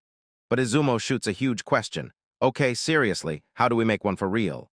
The club leader grins and holds up her phone. Perfect timing. Because tonight's official IRO update stream is about to spill the exact steps to create a player guild. She smirks like she owns the moment, and somehow I just know I'm gonna be watching. So you two gonna log in tonight after you get home? Shu yells back, yeah, of course. Sweet, our club leader calls it, and everyone lines up to watch the broadcast together. Meet me in the virtual club room. Right as they're about to wrap up, the whole club gets tense. Then the timid one blurts, club leader, I've got one question I need to ask. He inhales, then blurts, is it cool if my sister comes with us? And Izumo's eyes go wide like he just got hit with a curveball. The club leader squints at him like he's guilty, and Shu's stomach drops right on the spot. Wait, he blurts out. It's not some sister complex, I swear, just let me explain first. Shu quickly spills that my sister plays IRO too, and we were already set to binge the commentary stream together, until a flashback shows Mickey was dead against it at first. The club leader grins like there's nothing to argue with, then says, all right, see you all before the broadcast kicks off. Later that night, deep inside the virtual world, all the club members pile into their digital meeting space. Right as Shu's avatar comes into existence, Magible bursts out, Shu-kun, you made it. Shu arrives. A girl in shining armor strides forward, and I'm EC Mickey, the show's younger sister. In-game, you can call me Mihime. She drops into a graceful, polite bow, like she's greeting fate itself. Magible and Mion are instantly wowed by her manners, but she sees right through it and smirks. She knows this is only her good girl act. He lets out a quiet internal sigh like, you don't have to be so formal with them, okay? The club leader breaks into a chuckle, like he already knows. You'll be joining our club next year, yeah. Mihime beams, everyone. Seriously, I can't wait for us to hang out together today. The club leader leans in and whispers the show, and you can feel her intensity. Then show can only scrape together a weak defense. Still, she's not a bad person. Right then, the official IRO broadcast kicks off. Boom. A host steps onto the screen. Mic check, 1, 2. The countdown's over. It's happening now, and they thank everyone for the wait. GM Choco steps in and introduces herself beside producer Misha P., and the whole club can't help staring, because the official staff looks way too young to be real. GM Choco wastes zero time. Let's dive straight into the fresh update details. First on the list, player-led guilds started flexing. Until now, only the Adventurers Guild had the power to hand out quests. With this update, players can finally forge their own guilds, posting quests, snagging assignments, and teaming up to hunt monsters, farm materials, and do way more. But here's the catch. Forming a guild demands 10 white gold iris coins and a recommendation letter from a noble. And when the club leader hears that, his frown deepens. A noble's letter. The broadcast flips into a Q&A, and boom, one question shows up and punches right in the gut. What are the ancient ruins? The hosts nod at the world announcement, but shows already spiraling over the guild fee. Because come on, that price is way too expensive for me. Shu admits the big discovery came sooner than he ever wanted to face, and Mayan clocks it instantly. That world announcement was all about this. Suddenly, Mihime blurts out, wait, my brother's the one who found it, right? And he pushes for a shaky yes like he's trying to outrun his own nerves. As the official broadcast snaps shut for the night, the club kicks off brainstorming right away. Magible groans at the noble requirement, and Mayan shrugs, admitting she knows absolutely zero nobles. Then Mehim leans in with total confidence and says, if it's a noble you need, I've got a connection, and I can get it done. Everyone's jaw just dropped in shock. The club leader snatches Mihime right away, spill everything. I'm borrowing your sister, so let's go. While everyone else watches this new friendship bloom, Shu decides the moment is right and turns back for his island. He logs back in, and right away, an ecstatic, unhinged Loopy greets him. Mayan's voice slices through the happy reunion. Then he fires, all right, what are we doing today? Shu, still looping with cuddly energy, answers, first, we're moving. This cave can't be our base anymore, we're picking a better one. Shu charges into his brand new territory, mapping every corner like a hunter. All right, this whole cavern is officially a safe zone now, he declares. Mayan bursts in right away. All right, first up, we're making bedding. Shu hauls himself to work, yanking the wooden raft he'd built earlier behind him. But here's the catch. Everything goes wrong from that moment. The ground keeps bucking under his feet, and Mian leans in. Hey, what if you jam a few rocks under there to level it out? That should give you the idea. Good thinking. I'm going to use the stone wall. And just like that, boom, a flawless stone block materializes out of thin air. Is this magic? Mian blurts out. Shu breaks it down for her. It's basically a smaller version of the stone wall spell the Goblin magician hurled down. If I line them up like this, he's instantly gonna realize the answer. Oh, Mian blurts out, and just like that, we're done with the driftwood. But then the show hits you with a scary thought. Wait, are these blocks going to vanish after a while? He jumps in right away, offering to help me. Then he says he'll look it up for me, and I'm like, thanks for letting me help. Just a second later, her voice flips instantly. Oh. She reads it off, the wall is permanent, and reports it like a verdict, and the show rocks back in relief. Oh, good. Still, she keeps going, and says the strategy wiki has a related entry too, about a wild mess known as the Magible stone wall incident. Turns out their friend Magible once tried the spell right in the heart of the city. He blocked a whole street and triggered a citywide panic, and that chaos snapped the attention of the city guard. Yeah, if it's permanent, that's a win for us. Show shrugs it off, while Mian looks wiped out just reading about the mess. Now that the foundation's set, can the show finally step into its next move? I'll do it as soon as I transplant the luminous moss. So tell me, is there anything else I need to prepare? Mian's eyes lit up with another plan. Wait, I spotted a river on the east side of the Goblin cave earlier. Go check it out. The new base is so close they can hit it in no time. Shu and Loopy set off to explore the brand new area, ready to uncover whatever's waiting out there. The second they show up, that bubbly Loopy dives head first into the river, straight up, no hesitation. And Shu just tells me, go on, it's fine, I wasn't even fishing. But he's got a whole new plan brewing. Mian watches him drop whatever it is into the water and shoots. Is that another one of your traps? Shu grins. Nope. This trick my dad taught me set it up to catch fish. I'm already thinking about making a fish basket later. Mian read the move like a pro. Did you just hook me with lizard meat? She's totally spellbound by the survival skills he can pull off in the real world. You're incredible, Shu-kun, she blurts, shocked at the spotlight. You seem to know everything. Shu can't help but freeze, thrown off by the sudden praise. He breaks it down like, nah, not really. My dad just loves camping, so I grabbed a few things. And Mian's still so blown away it's unreal, like, that's still straight up incredible. Her cheeks heat up fast when he hits her with that intense, non-stop praise. To shift the mood, he swivels toward Loopy and pitches a quick walk while they wait for the fish. As they head out, he whips his eyes around the area, checking every corner. He can't stop thinking. If he sets his sights on the western forest, he'll have the perfect place to plant even more traps. He leans in and tells me how weirdly peaceful everything feels today. But the moment his presence detection kicks in, that entire plan gets shattered on the spot. He's confused. He spins his head, scanning for what lit that alert up was something hiding out there. Mian's voice blasts through the chat, packed with worry, careful. Then, right as they push out of the trees, a breathtaking pure white deer steps into view in front of them. Shu freezes in pure awe. Whoa, it's a deer. He clocks that it's massive, and to his shock, it doesn't look the least bit afraid of him. Mian leans in for every detail, and Shu yanks up the info. It's a gray deer, and once you bite its meat, it tastes insanely delicious. That last part snaps my attention like a trap, and I'm locked in.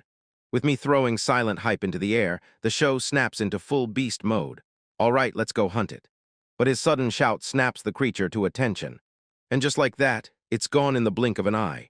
It bolted the moment it heard Mian, and she swears it's way too sensitive for its own good, while Shu just lets out a tired sigh, beaten for now. Defeated, he drops to his knees and peers in close, trying to figure out what the deer was munching. He spots a weird plant, yanks it up, and dives into what it is. Rixen, a wild grass that can be ground into antidotes. He tiptoes in and takes a cautious little nibble from the plant. Mian blurts out, is it even safe to eat raw? But Shu just shrugs, saying the deer ate it, so it has to be fine. Then he dives in to gather some. Still, that mouth-watering deer meat keeps haunting his thoughts, refusing to leave his head. He rushes back to the river to see how his fish are doing. Mian fires off a question about whether he's got traps in the forest, but then she smirks because she's got a way better idea. I'm gonna upgrade the traps a little, he declares. He mutters that his traps stand no chance against that deer, then slams into action like he's got no time to waste. He starts tearing fibers off the plant he just hauled in. Just listen, he tells me, twisting the strands with hands that move like they've done it 1,000 times. He thrusts the fresh-made cord into the river and lets it soak deep. Shu tells them that once it's dried and braided, this turns into a super strong rope, and in IRO it only takes 15 minutes, so Mayan is stunned out of her mind. He quickly hacks together a sturdy drying rack from a thick branch. While it dries, he thinks, I'll go check on the river. He gives Loopy a steady, gentle command. Don't you dare jump in this time, got it? Leaning over the water, he squints and checks the trap he cobbled together. Success, his real-world knowledge cracked the code, and the fish just poured into the enclosure. All right, Loopy, listen up. Shu is planning, so I'll slam the entrance shut. You grab anyone who tries to slip out. He lunges forward, trying to snatch every last fish in one savage sweep. But they're way too fast. One darts past and blasts him straight in the face as it bolts. Loopy's back on the job, snatching that escapee like a pro. Nice one, Loopy. Shoot, cheers. Shu is absolutely buzzing. He finally snagged his very first fish, a flower trout, and he and Loopy are grinning from ear to ear with pure, proud joy. All right, everyone, time to fire up the grill and dig in.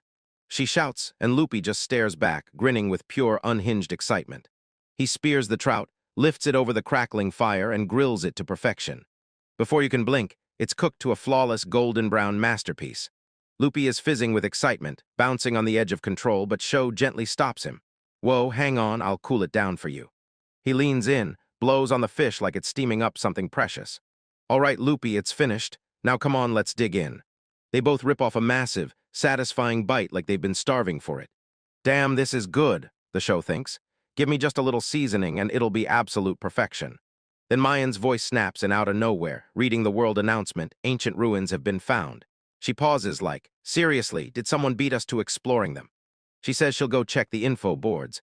And while she's out, Sue slides back to his other mission, weaving rope for his dear trap. As Shu reels his rope in, Loopy lets out a tiny, soft little sound that feels like it means something. Right before they dozed off, content as could be, stuffed from their fish dinner. Shu couldn't stop himself from blushing, and his heart totally melted the moment he saw it. But right when they're finally at peace, a loud system alert blares and rips the comm apart. A world announcement blasts across the whole server, then the shocking news hits. The Empire is in full civil war. The whole game world is shifting right before our eyes. Now the Empire is totally locked in as the starting zone for every brand new player. Mayan's voice snaps into the air, and her mind bolts straight to their friend. Didn't Nato say he kicked things off in the Empire?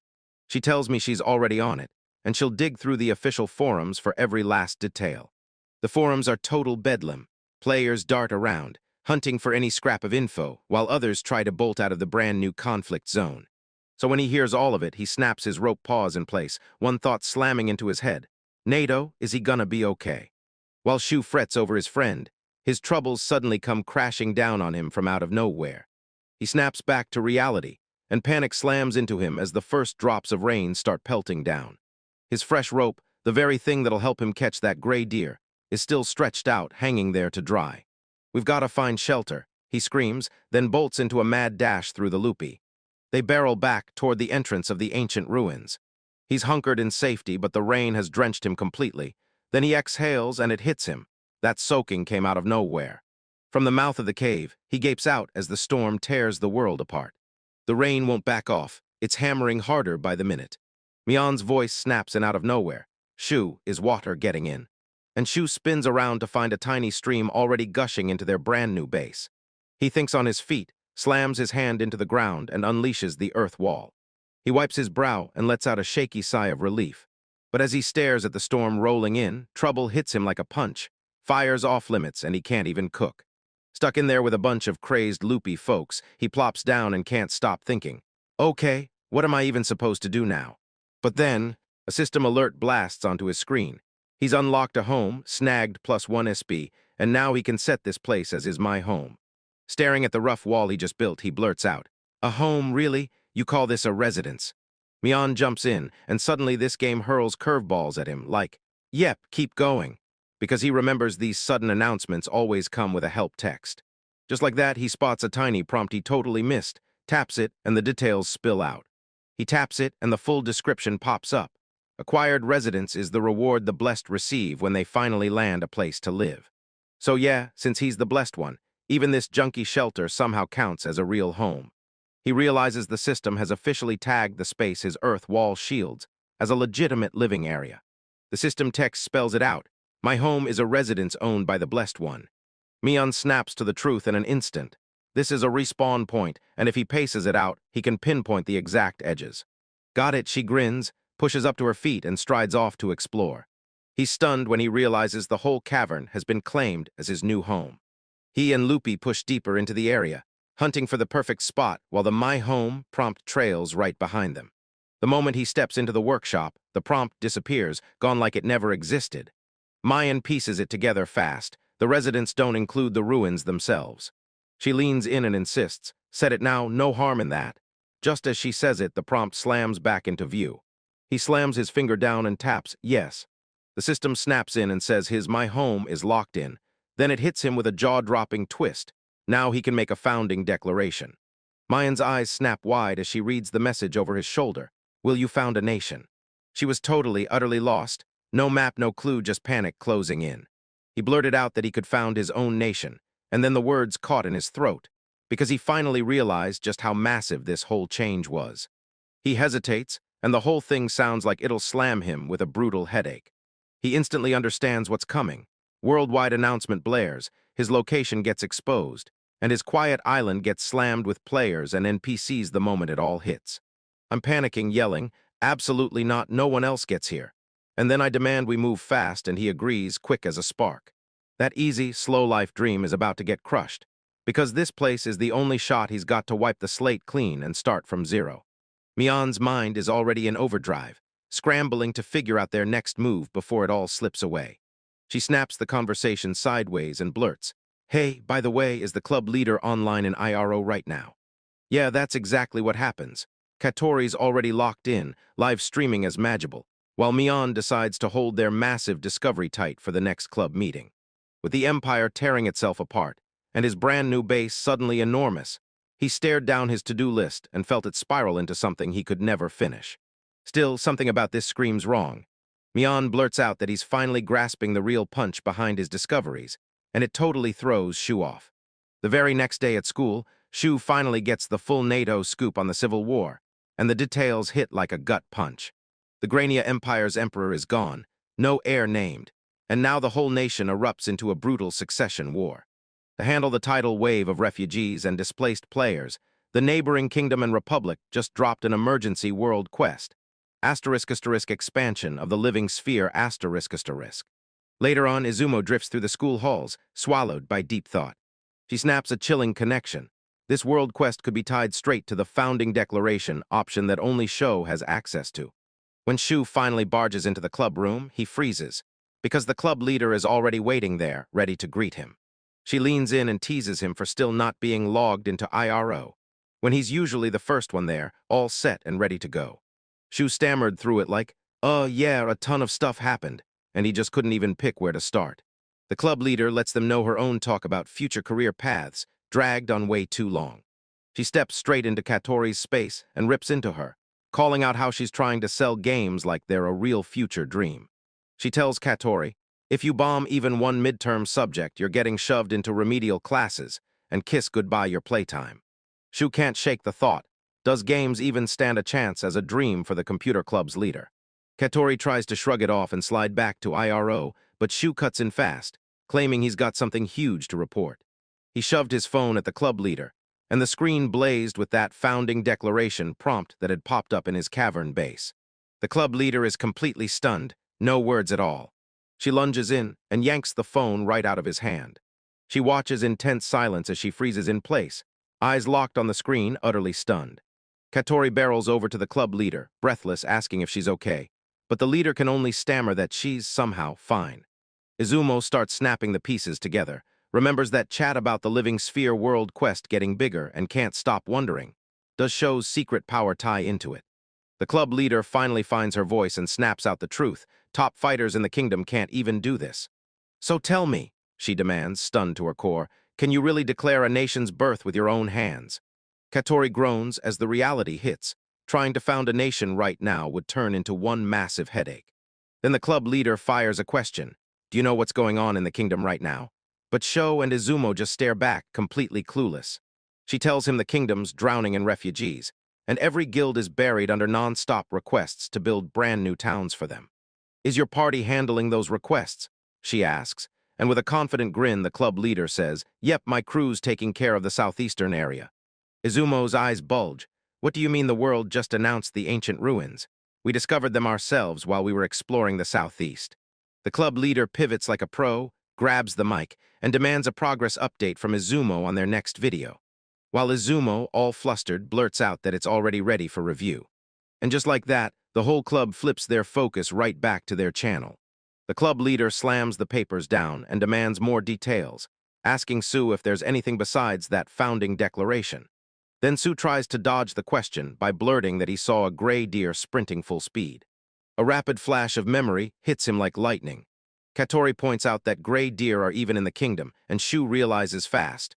Without a bow, hunting them is brutal, and he's got a ton more to master. Izumo leans in and asks Katori, "So, are we gonna catch your Magible stream later?" But Katori just waves it off and tells Izumo she absolutely hates spoilers. With the video locked and loaded, the club leader throws the green light to post it, and that's it. Their whole discussion wraps up for good. Right then, Shu's sister Mickey bursts into the club room. The whole crew crowds in close, hearts pounding as they gear up for their next move. Sho snaps on a pair of sunglasses and says, dead calm, "Haste makes waste," then laughs off the idea of turning the game into some soul-crushing, boring grind. Fresh back in the game, Sho hurried to the entrance and checked the logs at his cavern base, remembering how the flood had locked him in for good.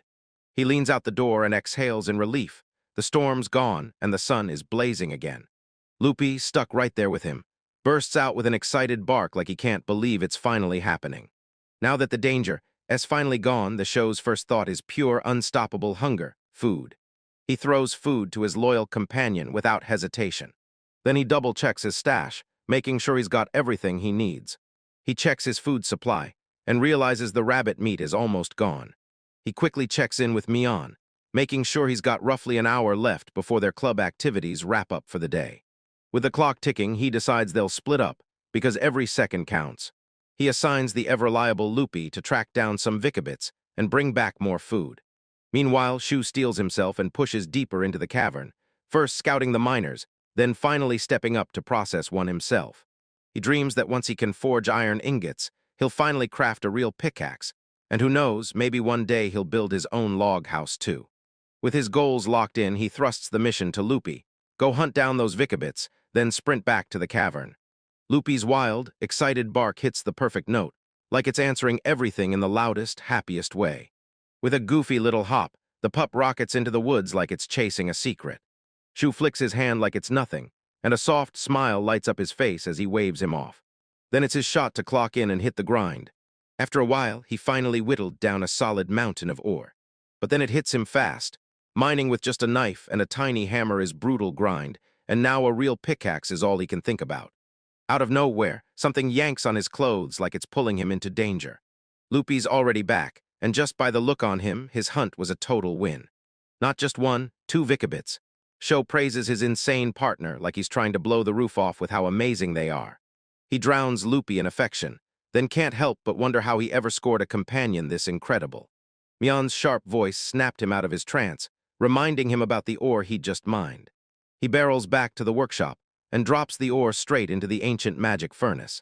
The door slammed shut with a bone-deep thud, like the whole room just locked down. The system blares out that the process is officially underway and slams a 15-minute timer on the countdown. Shu is practically vibrating with excitement, but Mion is already zeroed in on the next move. So tell me, how many ingots does a pickaxe actually need? Mion interrupts and tells him straight up, his first batch of ore probably won't cover the size he's aiming for.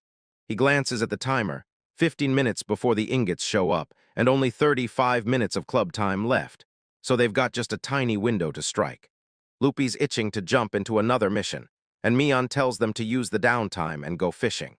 Loopy yips with pure excitement, and the show chuckles as it realizes just how hard his companion is hooked on playing by the river. All right, renewed energy crackling in the air, as Shu scoops up Loopy and they tear into their fishing trip. Mion's eyes soften as they burst out of the cavern, their energy spilling into the world in a flash.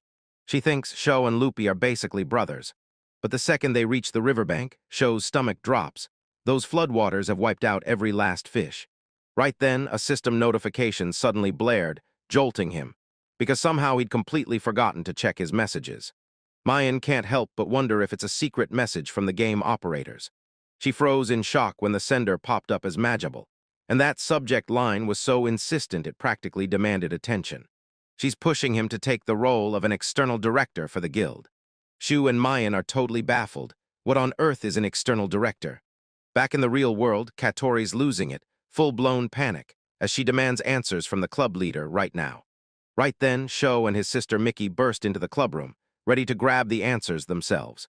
The club leader calmly starts laying it out and shoots a reminder straight at Katori. She's the one who pushed to start the guild in the first place. With a wicked smirk, she lets it slip that her own party already agreed. They're forming one. Mickey jumps in and yells that building a guild costs a fortune, and you'll need a glowing letter of recommendation from a noble to boot. That's her signal. Mickey grins and blurts out that her contact can get the letter, while Katori stands there completely stunned, unable to speak a word. The club leader is left completely speechless. Shu smirks and pokes his sister, bragging that she's always been ridiculously lucky, like the gods personally stamped her name on fate. Izumo's totally adorable. Clueless confusion is the cutest thing ever. Katori keeps trying to make it make sense, mumbling that Mickey must have landed the recommendation letter and some crazy rare gear by crushing a brutal high-difficulty quest, all because her luck is straight-up insane. The club leader's smile drops into something colder, then he growls, "There's only one condition." She jabs a finger straight at the screen and tells you, "Join the guild right now." Shu's thoughts screech to a halt. His secret island sits impossibly far from anyone else, so far it breaks physics. "That's the whole reason," the club leader says, and then drops the bombshell. He's handing you a special gig as the external director. Panicked, Shu grabs Mickey and blurts, "Have you already told your party about me?" "Not at all," she snaps back, and you can practically hear the tension drain from her as she lets out a relieved breath. Mickey and the club leader seized the moment like it was their edge to take, calling it the kind of chance you'd never want to miss. Then the club leader drops the real bombshell. Forming a guild is the key that unlocks the world quest and lets them build brand new towns. She tells you the quest's stuck on ice because nobles, merchant guilds, and adventurers are tearing each other apart from the inside. Mickey snaps that the players are getting shoved into cleaning up everyone else's mess, but the club leader just smirks. Like that cold, real-world grit is exactly why the game hits so hard right. The club leader tells them their guild can seize control of the development from the NPCs, even if it takes longer. "It's better than doing nothing," she says, flashing a confident smirk. She whips around and stares him down, leaving him no way out. "So, are you gonna do it?" Totally crushed, Shu throws in the towel and agrees to be the external director. Mickey erupts in cheers, swearing he'll deliver the message right away. Later, back in the game, a totally bewildered Shu cornered me and demanded to know exactly what his new role is supposed to do. Right then, Mickey's voice snaps in, telling everyone they're about to get answers from this guy named Session. The story snaps over to a noisy tavern, right where the trouble starts brewing. Mickey's about to be snapped into the spotlight when Mayheim storms in with a grand entrance, and everyone scrambles to apologize for keeping you waiting. A girl in glasses behind the bar flashes a warm smile and welcomes everyone in like it's her favorite night. A light-haired guy beside her frowns like something's totally off, then he snaps, "What's going on?" While Mayheim braces herself to spill the whole story. The girl with glasses leans in close, pushing Mayheim to spell out exactly who this noble connection really is. As Mayheim starts scribbling notes, she drops the bombshell. The contact is Viscount Edward II, the head of weapons procurement for the Walst Kingdom's defense force. The light-haired man is totally stunned, blurting out how insane luck could have brought them together. Then Mayheim beams as she proudly explains that she became friends with another noble's daughter, Emily. A flashback snaps on. Mayheim's voice shakes the silence as she admits that one day she was stuck in pure boredom, with zero interesting quests anywhere in sight. On a sudden impulse, she bolted to the Merchants' Association in the royal capital. Out there, she jumped into a simple quest to sharpen her skills by escorting a child. Just like fate wanted it, that kid was Emily, the Viscount Amira's third daughter. The Viscount was in the middle of an intense chat with a guard, as little Emily shyly cowered behind him. Mayheim vividly relives that moment, smiling like it happened just seconds ago. Mayheim greeted the young girl with a crisp, polite hello. But Emily kept pouting, demanding to know why she looked so damn glum. She went off on her father, furious, because he'd promised to help her study. But he was busy chatting up everyone around him instead. Seizing the moment, Mayheim leaned in close and demanded to know what was going on, why she was falling behind in her studies. The second Mihaim clocked it was just a plain math textbook. Nostalgia slammed into her like a tidal wave. Emily asked if Mahimi knew the material, and Mahimi grinned that she did, then told Emily to grab a notepad so she could teach her. And just like that, the two instantly clicked and became fast friends. Right now, the light-haired man leans in and says Viscount Amira was so grateful that he went, and introduced her to his own colleague. The girl with glasses slams her pen down, finishing her notes so it's finally the truth. Now you know exactly what you've got to do for the guild. Mihimi laid out her simple rule. Shu can stay living the island life, but every new craft, like ropes or traps, has to be reported to her before he hits the stream. But the girl with glasses snaps back right away, insisting that everything she creates matters way more than that alone. She practically buzzes with excitement, laying out their plan. Grab early access to the show's discoveries and weaponize that exclusive info to crank out content that keeps their guild rolling in profits. And Mihimi smugly nods along. Back on the island, Sho lets out a frustrated sigh as he overhears their talk and realizes they're making outrageous claims about him. Because Mion's voice cuts in like a grin, and somehow it lands as a compliment, right as the furnace chirps that its job is finally done. Mion points out that the ingots are ready, and Shu grabs 10 of them, then grunts hard as he hauls them out, blindsided by how heavy they are. He strains with all his strength, trying to haul that brutal, freshly smelted stack of iron that feels way too heavy. Still wondering if 10 ingots will even cut it for a pickaxe, he decides to melt up another batch just to be safe. So yep, more waiting it is. While the next batch smelts, Shu bolts out to scavenge more wrecks and grass, because he can feel their food running dangerously low. He tells Loopy that this growing pup has to eat, and Loopy barks back like, yep, with pure excitement. And just like that, the two bolt into the open fields, hunting for food with their eyes and their hunger. He grins because it turns out Rixan isn't the only thing he can eat. There are tons of other edible plants, and they'll be set for a long, long while. Suddenly, Loopy lunges and pins a tiny 4-bit creature in its tracks. He leans in and showers his good boy with praise. And for one calm breath, let the peaceful, slow life he's been craving finally sink in. But the whole thing lies in ruins. A massive ramber rips through the undergrowth, a ferocious, lightning-fast monster tearing into the open. Both of them are frozen in pure, breathless shock. The beast snorts with pure rage, like thunder trapped in its throat, and charges. A thunderous roar tears past, and when the show just stands there frozen, Mayan's worried voice slices through the silence. It's fine, Sho snaps, eyes sharpening like a blade. Sure, it's a bit huge and downright ferocious. If it just barrels forward and nothing else. Then I've got the perfect counter stone wall. A thunderous thud rips through the forest as the Rambor slams headfirst into solid rock, cracking the silence. It lands like a bone-crushing punch that rattles your whole world. The beast reels in shock, because its own momentum slams it with crushing damage. And just like that, the show pings a notification. Your character level just jumped up. Mion's voice rings out. That was incredible, Shu, as he tosses praise right at the defeated monster. The results are insane.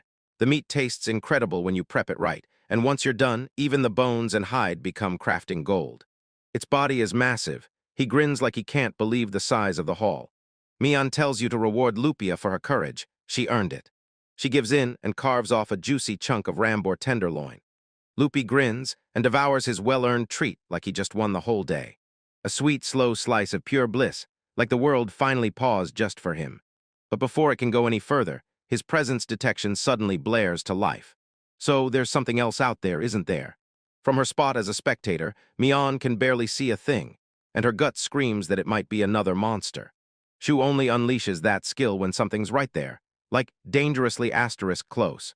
He tears through the dense forest, hunting for the exact source. It's right on the other side of these trees, he whispers.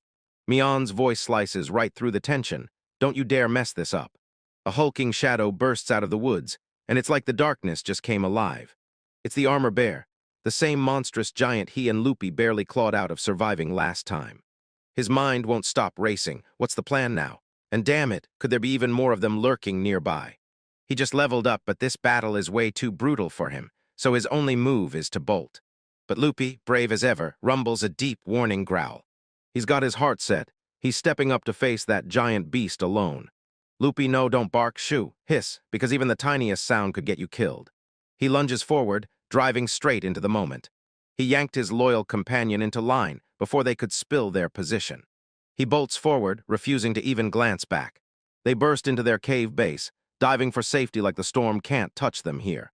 As soon as they're inside, Shu darts to his partner and blurts, "Loopy, are you okay?" That poor little pup is still shaking like crazy after that terrifying run-in. Shu can only stand there, staring in shock, while his heart keeps hammering after that razor-thin escape. Right then, Mion's voice cuts in, "Shu, now about that armor-bearer. Is this the same beast that ambushed Loopy before we ever crossed paths?" Her words landed like a punch, and her shoe-clad fists clenched tight. He whips his eyes to his terrified companion. With protective fury surging through him, he clenches his jaw and vows, "I've made up my mind, I'm going to take that thing down." Back in the real world, Izumo locks eyes with him, deadly serious. "So tell me, how do we beat the armor bear?" In the club room, Shu bursts in with a sudden drive that leaves everyone staring. The club leader clocks his blazing temper, then hardens his voice. "I'm going to beat it for Loopy, because it's the same thing that tore into me before we ever met." The club leader snaps him back to reality, but that monster's a nightmare. Usually you need a whole party just to stand a chance. "Are you telling me this isn't straight-up impossible?" But then she smirks, "Yeah, I don't hate that fighting spirit, I'll even give you a hint." She lets it slip that my party has a subjugation quest on the books for tonight. Katori bursts in, buzzing with pure hype about the content, and says, "Seriously, put a strong enemy takedown stream on the channel and it'll blow up." Then she leans in, "Don't miss it." Shu burst into pure joy, "Yes, thank you so much." He whips his head around. "Wait, where S. Mion? I swear she was in the classroom just a minute ago." Suddenly, frantic mumbling erupts from the corner. Izumo's losing it over her video editing, and Sho jabs a finger over and blurts, "Hey, that girl over there looks pretty suspicious." Mayan grins nervously and admits, "You've got a point." Later that night, back on his island, the sky suddenly snaps. Violent storms batter everything without warning. A brutal downpour suddenly explodes from the sky, soaking down both Sho and Loopy completely off guard. Rain slaps the streets as he lets out a frustrated sigh. Then his stomach growls so loud it breaks the silence. "Nope, looks like we can't go outside," he grins, and in that wild, happy way of his he goes, "Guess we're cooking up a feast in the cave." Clarity hit him. He already had a plan locked in. A familiar figure suddenly pops into existence inside his base. "Sorry I'm late, Shu-kun," she blurts, looking totally frazzled and out of breath. I was just about to start cooking when he asks her, "So did the editing go okay?" And Mion grins, proud as anything, saying she actually finished it. Shu flashes a grin. "I'm already pumped for what comes next." Then his face drops when he spots something. "Wait, what is it?" Mion blurts, spotting that sudden stop in his own tracks. Look, Shu jabs a finger toward the back of the cave and says, "Hey, do you see that? Something's shining over there." As Mion drops to his knees to investigate, he blurts out if he's about to drop a praise, and he answers, "Of course." He slowly reaches down and plucks a tiny glowing crystal straight out of the rock. His eyes snapped open wide with shock. The appraisal snaps into focus. Turns out it's a spirit stone, a magic crystal that traps a glowing light spirit inside. She was utterly stunned. Mion blurts, "A spirit's living inside it," and Shu nods, even more confused, like, "Why in the world is it in this cave?" Mion's shock snaps into pure adrenaline when she realizes this means he can finally start acquiring spirit magic. A system notification pops up. Boom, he's just unlocked the new skill. "All right, Mion, cheers." Zio stared at the skill description. Using spirit magic was simple. He only had to show the spirit the right image, and it would materialize it on the spot. Mion is blown away. Then he snaps right back and says that power like this always comes with a brutal MP price. So Sho snaps into action and decides to try those offensive spells somewhere safer, out in the open. Mion leans in and demands a straight-up answer. "Confirm it for me, that's a light spirit, yeah." She tells him she's been digging through the forums non-stop and finds nothing on light spirits at all, just wind, tree, water, and earth. Sue can't stop wondering if it's just some secret discovery hiding in the shadows. Mayan tells him to start with a simple spell first, then to stay on guard. All you have to do is stare into that glowing stone and pour your imagination into it. He shuts his eyes and focuses hard on a single command, summoning a soft glow that lights up the cave. He spots that dazzling light popping up near the ceiling, and when he cracks his eyes open, a tiny warm orb of light hovers right where he swore it would be. Mayan can't even breathe. He's staring in pure, jaw-dropping awe. She breaks down in tears, just like I knew she would, and Sho, you nailed it perfectly on your very first try. But Sue was already thinking like a strategist. "Okay, tell me, how much MP did that cost?" He yanks up his status screen to check everything. "It hasn't dropped even a bit," Mion says. "Because it's a light spirit, its specialty magic barely drinks any MP at all." Shu starts wondering how long that orb will last, and Mian snaps back that he can't just sit there. He has to actively dispel it, or it'll chew through his MP the whole time it's burning. So I'll need to stay sharp in every fight and follow up showdown. But honestly, I'll just be using it to light up the cave, so it should be fine. But then, right as he thinks he's safe, he spots something even stranger. Loopy looks absolutely heartbroken. A Shu snatches him up to demand what's wrong, and then, boom, the loud rumbling gives away the truth. Loopy's starving. Shu hung his head in shame. Sorry, Loopy. I totally blanked and forgot about dinner. Mian is totally stunned, speechless in the moment. Next day at the computer club, Izumo wraps up the entire disaster and finally breaks it all down to the club leader. So that's how you snagged spirit magic. The club leader presses, and Shu, with a knot in his chest, nervously nods. Her face twists in total shock. Was that even bad? She blurts out the question, completely lost. She shoots up and shouts, "Listen, free spirits who never bound to anyone are insanely rare, and usually only players who begin as elves can even touch spirit magic." The club leader loses it completely over how casually he stumbled onto this game-breaking discovery, and Izumo rushes in to calm him down. Shu shrugs and says he was only hunting for a light, and Mian swears those shiny things hiding in the dark are usually a good omen. Meanwhile, the club leader is still absolutely losing it. She steels herself, lets out a weary sigh, and goes, "All right, just promise me you get how huge this discovery is, then yeah, I guess it's fine." But she grabs his attention and warns him hard. One slip, and if word spreads that a human can pull off spirit magic, everything could explode. The club leader asks if she can let her own party in on this top-secret info, and Shu blurts out an instant yes, then admits he's totally not cut out for the kind of deep analysis this demands. That's a massive help. She tells me that even from way over there, working together like this makes it feel like we're real guild managers together. Then she just beams, happy to pitch in. "Oh, that's right," she says, "since we're already talking, I should introduce you to my party. One of them could totally have real expertise here, so you'd better figure out who's who." Wait, hold on a sec. She kicks things off with Yuki, their production team leader, who also crunches every number and runs all the accounting.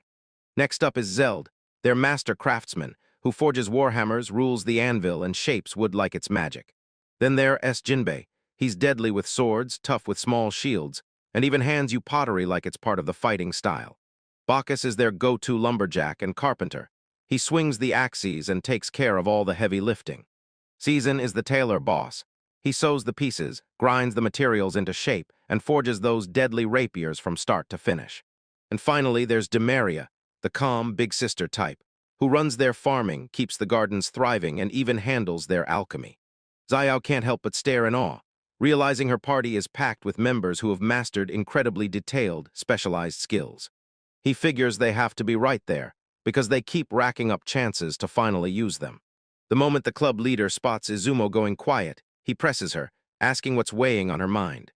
Izumo finally admits she was just sitting there, wondering why it seems like every adult's obsessed with the game. Katori and the club leader burst into laughter, both realizing that games stay awesome no matter how old you are. Then the club leader whips around to their advisor and goes, "So what about you, Kumano-sensei? You still running off on adventures in IRO?" The teacher shakes her head and admits she'll probably get in trouble for playing games with her students.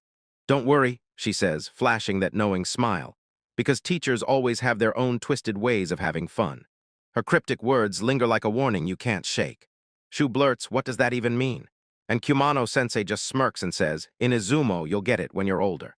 When the school bell finally rings, the club members snap to packing mode and blaze out, heading straight home. Later, Shu hops back into IRO, and Mayan drops the bomb that she's clocking out early to watch the club leader's subjugation stream. Su says he's only there to check the traps he planted on the island's west side. And besides, he couldn't wait to get some real one-on-one time with Loopy, so he pushed the idea of them going gathering together. An idea Loopy, he's more than thrilled, he's absolutely over the moon. As they push west, Shu notices the land ahead is weirdly barren, no wildlife anywhere. He was at least praying he'd spot a few birds, but Mihin says they'll have way better luck if they start hunting along the coast. Right then, Loopy's ears twitched like she just heard something nobody else could. Mian spots something hiding in the bushes, a delicious little seasoning, perfect for the moment.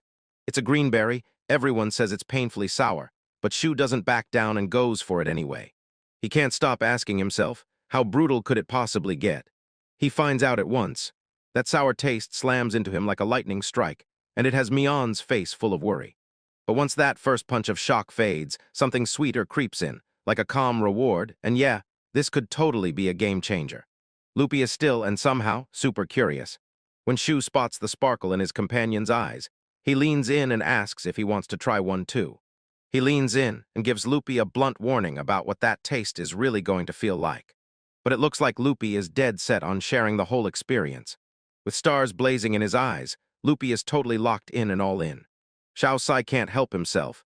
He just has to give in to his adorable companion. All right, he leans in and offers up a berry. The second it touches Loopy's tongue, his whole world turns sour. But the moment it lands, that sweetness hits hard, and suddenly he's in heaven. Sensing the magic it could bring, Sho grabs a little more to level up the seasoning. Mion admits the flavor balance is gonna be a brutal challenge, but Shu just grins, sure his skills can pull it off. Once the gathering's done, he wastes no time and heads out to check his traps. He fires up presence detection, and all he gets back is a chilling, dead quiet silence. Or maybe there's more going on here, something bigger and I can feel it. Then it hits him, an enormous paw print smashed into the forest floor. He realizes his trap has snapped shut, only to find the prize is already gone. Mion demands to know if the prey got away, but Shu has a gut feeling. It was ripped off and stolen. The only creature on this island strong enough to pull off a theft like that grabbed the armor bearer and stole it. Those tracks are way too huge for a deer or a boar. Something massive stomped in, and the bear clearly snatched the gray deer he'd been hunting. A grim look slams across the show's face. He can't forget what this same monster ripped away from Loopy, and his resolve hardens into a freezing, unstoppable rage. He snaps and declares, "That's it, no more." Then he sets his jaw and vows he has to do something about this monster. Back in the real world, Sho stares down the road ahead and realizes, with a jolt, he's got to prepare for everything. After shutting down his traps, he leaned back and watched the club leader get dragged under on a live stream for intel. And what he saw hit like a nightmare. Taking on that armor bear all by himself was a mountain he couldn't even pretend was climbable. He discovered that magic attacks actually land, at least a little. But every punch and kick just bounces asterisk off its armored hide, like the thing's impossible to break. He realizes the only way out is to gamble everything on his secret spirit magic, using it to slip right past that brutal exterior. Right when he's locked in on his strategy, Mickey barges in with a dinner call and yanks him away. The very next day, Izumo's still got that blush from the meal stuck on her face. She can't stop raving about how mouth-watering it looks, and Sho shoots back. Did Mickey post it again on social media? Izumo finally cracks and admits she saw the post way too late at night. Then rage prides with jealous fury that Mickey is way too lucky to get to eat his cooking every single day. Back in IRO, he's got to look after his other family member. He tells Loopy it's dinner time. Mion leans in and asks if he's about to forge a brand new set of armor. Shu nods and says he can make it work with the Rambor hide he just snagged. He only needs one thing, real sewing skill. Mion doesn't just think, he connects the dots. She asks straight up if this is just part of his sick preparation to go toe-to-toe with the armor bear. With a determined grin, she says, of course. But he admits he's still missing the one decisive move. And that's when Mion presses him, asking why he used the paralysis knife on the Goblin leader. Shu tells them the paralysis won't last long enough to matter against a monster as brutally tough as the armor bear. Mion then leans in with a grin and pitches a wild new plan. Why not try magic? Shu freezes for a second, stunned that he hasn't thrown a single spell since he raised that stone wall during the flood. Mion buzzes with excitement and tells him the club leader is a top expert in elemental magic, someone who could teach him a few deadly tricks. Mion just mused that, yeah, he could use his fresh spirit magic, but he couldn't even picture what a light attack would look like, and honestly, it sounded like it wouldn't hit that hard. Shu puts the magic talk on the back burner and hammers away at crafting his new armor first. Sure, it won't take long. And just like that, it's over. Another system notification flashes. His sewing skill just leveled up. Mion is practically vibrating with excitement, pointing out his defense shot from 5 to 25, and she can't wait for him to try it on. Zio straps on his brand new inner armor and grins. Its weight feels solid, like it's built to shield him. He twists it, checks the flex, and sure enough, nothing about it slows him down one bit. With all his new gear finally locked in and ready to go, Loopy jolts upright out of nowhere, eyes blazing with pure anticipation. Mion suddenly gets hit with a light bulb idea. Loopy must have seen them getting ready for a show, and Mion figures that's why Loopy thought it was time for a walk. She laughs and talks for the pumped-up pup, then tells him to head for the western forest, because she's still got time before she has to log off.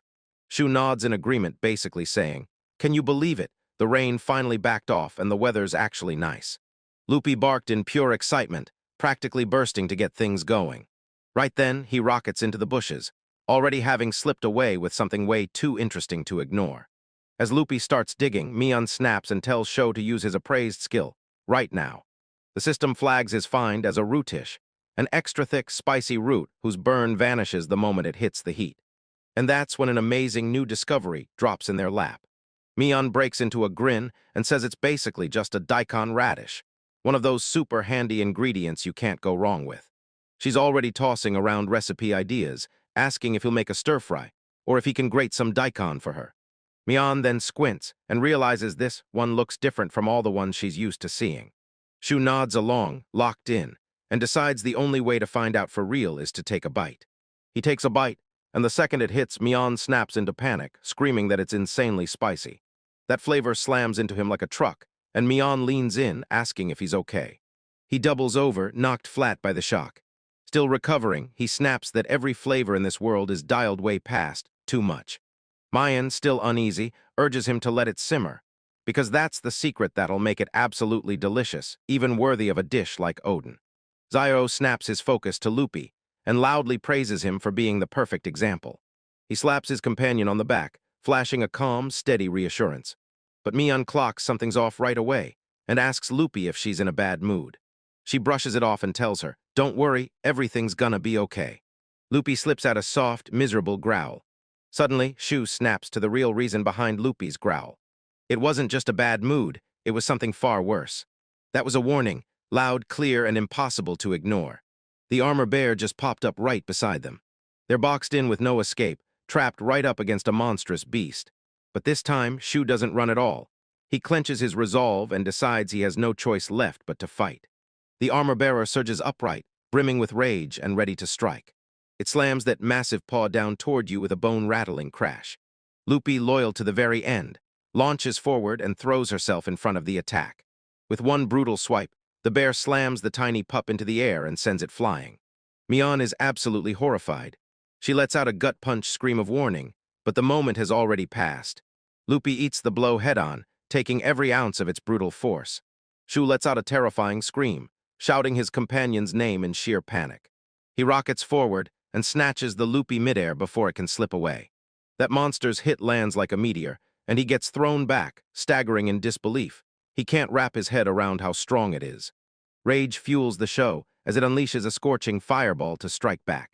That shot slammed straight into the bear's face, no chance to dodge. It hit perfectly, and the moment he clocked the opening, he tightened his grip, ready to smash it home. He's got to keep hitting, so he hurls out a stone shard. The shard slams into its thick hide and bounces right back. It changes nothing. Shao realizes the bear isn't attacking at all. It's just defending itself, and this is his shot. Now he tells himself, just land this hit, make it count. He yanks out a poison-coated dagger in a flash. With one sharp flick of his wrist, he blasts it through the air like a bullet. Bullseye, the dagger buries itself in the beast's back. Give it just 30 seconds and the poison will finish it. The armor bear snarls with a deep, guttural growl. And then he slowly turns around, totally unfazed, like none of it even fazed him. Shu's confidence crumbles to dust, nothing works. That poison hits and it does nothing. Rage surges through the armor bear as it unleashes a deafening roar. Shu and Mion are stuck there, staring in pure terror. A system window snaps open, and the truth hits like a punch. This is a red armor bear, a rare mutation that only shows up when the beast's life is hanging by a thread. Zio realizes his attack power is on a whole new level, and his poison is now totally useless. He's got 0 options left. Right as he's about to think, Mion shrieks his name as the beast barrels toward him. This is moving way too fast. One brutal slash rips through the air, and he gets launched flying. Agony crashes through him, so brutal it feels like it'll break him. One look at his HP bar, panic hit immediately, and just a single strike chunks his health in half. Red armor looms over him as it moves in to end this for good. But in that crushing despair, fresh determination flared to life in his eyes. Clutching it with trembling hands, he blurts out, panicked, "Spirit of light." A flash of happier memories with his companion tears through his mind and instantly hardens his resolve. He dashes straight into the trees, bolting for cover. Mion spots him from the stands and screams, "You might actually slip past this." But Sho glances back, his face hardened like stone. "Nah, I'm going to smash it myself." He barks an order at his injured friend. "Loopy, come on, bark for me." The loyal pup yelps sharply, like a warning bolt tearing through the air. Shu manages to steal a split-second distraction from the bear, but he knows one thing for sure. He can't outrun it because it's just insanely fast. So he drops back on that trusted move and shouts, "Stonewall," like it's his lifeline. A brutal stone wall rockets up out of the ground, sealing off the monster's path. Crash, the red-armored bear barrels straight in and smashes it head-on. But that wall won't budge. Frustration boils over as the beast roars, smashing against it and still unable to break through. Mion's voice slices through the chaos, because you can't outrun it, and even bears can sprint up to 40 kilometers an hour. Then she blasts out a crucial update, Loopy's to the west. Shu snaps his head around and spots his injured companion. Behind the wall, a monstrous foot slams down and shakes the whole ground. He can feel it, time, running out, and those footsteps are closing in fast. He snatches Loopy up and bolts for the trees like his life depends on it. But a terrifying shadow looms over him, and he's simply not quick enough. The bear's claws slam down. No time to think. He slams out another stone wall to block the show's next move. The wall bursts open under sheer, crushing force. Then the shockwave blasts them both backward, sending him and Loopy flying through the air. The bear's paw slams into the ground where they were standing a split second ago. They spill off the cliff in a chaotic tumble. Then the monster rockets after them, right on their heels. They crash into the river below with a thunderous splash that hits like a wall of water. The red armor bear barrels in after them and plunges straight into the water. And then everything goes dead quiet. Shu stumbles onto the shore, choking on air, and then, wham, system notifications explode on his screen. He's leveled up, his skills surged too, and that can only mean one thing: he beat it. The system flashes the result. Area boss is down, and the save zone gets added instantly. Mion's voice slices through the silence. "Shukun." "She can't believe it. Did you really just defeat it?" But that was pure recklessness. My heart was hammering in my chest. Shu thinks, thank goodness, its own weight just yanked it down. He forces out a shaky smile, and I'm like, remember what I promised. I'm gonna beat this thing, did I? But the adrenaline crashes, and I'm wrecked. Sorry, Mion. I'm so exhausted I can't even lift myself up. The full force of the battle finally slams into him, and everything changes in an instant. I just froze mid-breath, gasping in full horror. Then it hits Shu hard. I've cracked how to win, but I never once thought about how I'd actually drag the body back. Mion asks if he's okay, and Shu shoots back. I never imagined I'd have to drag it out of the river, but yeah, I'm fine. And hey, thanks to that reckless dive, my swimming and diving skills shot up instantly. All right, now it's go time. I'm about to start ripping this beast apart. Right as it kicks off, he's hit with the insane amount of loot. Meat, bones hide everywhere, so much it feels unreal. Then right as he thinks he's done, something suddenly snaps his attention. A glittering object glints from the wreckage, daring anyone to look closer. Mion says it's a magic stone, but Shu spots something weird. Yeah, it's still a stone, yet the description says this one's way bigger than normal, like a medium-sized one. He mulls over the thought. If it got any bigger, it'd be too bulky to carry. Right then Mion blurts, "Ah, I knew it. There's a world announcement that says you beat the armor bear." And Shu taking down an area boss solo like that, that's huge. She yanks up the forums and boom, everything's buzzing with pure confusion because most players don't even know what an area boss is, Shu thinks. Neither did I, which means that thing was way bigger of a deal than we realized. Wiped out from that fight, the aftermath still drags, Sho stretches. "All right, I'm logging out soon, I'm done," I snap, but then Shokun pauses. "Wait," Shokun, Mayan says. "Can you check your inbox and message me on Ask? Because that show is totally confused," and then it agrees. He yanks it open and discovers the whole computer club has flooded the inbox, every single member demanding to know what just happened. Right after he logs out, a sudden summon yanks him into the virtual club room. His sister, Meheim, is practically glowing with pride, exactly what you'd expect from my big brother. The rest of the club huddles around the table, hanging on every word, ready for the full story to drop. The club leader tries to piece it all together, so let me get this straight. You beat it by just falling right into the ocean. Magible lays out a sharper theory. Turns out the water sapped its strength, and only then did the poison on his knife finally bite. The club leader snaps her gaze to me for confirmation. then admits she couldn't make out a thing the moment they plunged underwater. She blurts out, "Wait, does the spectator camera just not work underwater? Like, is that some game mechanic or what?" Magible tells them, "Ask the devs. If we can't even see underwater fights, we're in trouble." That's when the show snaps to a sudden realization. He can still taste that ambush in the air. How did the armor bearer just pop up out of nowhere? My presence-sensing skill blared like an alarm, and that's the only reason I managed to react, but Mickey's philosophy couldn't be simpler. Who cares about the details? If you can beat it, you beat it. And if you spot a shield, you don't hesitate, you smash it. The club leader lets out a heavy sigh, then gives in and agrees. I'll shoot the devs an inquiry about the underwater camera. But Magible, pure pro, has already locked onto the content, so Mayan hits her with the question, "When the video going up?" Because this one, it's about to blow up huge. Myeon gets blindsided so hard she can't even react. She stammers through the schedule. Next Tuesday's rope making, Thursday's blacksmithing and sewing. So yeah, it'll have to be after that. Magible goes dead silent, and you can see her mind spinning behind those thoughtful eyes. Something's off, she can feel it in her bones. Beating that area boss is massive, so why does it feel like it's about to trigger a whole new boss to evolve somewhere else? The club leader gives the go-ahead, got it. Then we'd better pass that info around fast. But Mickey jumps in, wait, no way. Magible Dono can't be the one who announces it on Caesar. A tense silence slams into the room, like the whole world just stopped breathing. Right as the club leader slams her hand down, stop. Magible points out, if we can't settle it, then we need to ask someone else what they think. The club leader's eyes blaze with excitement. Perfect. I've got the exact reliable consultant we can run to. And just like that, she slams the meeting shut. That's everything for today. Now go to bed early, everyone. The very next day, back in the real-world club room, the class rep lights up. I've got it, a short video, right? Shu and Izumo froze. Wait, a video that's under a minute long. Exactly, she shouts as she holds up her phone, and boom.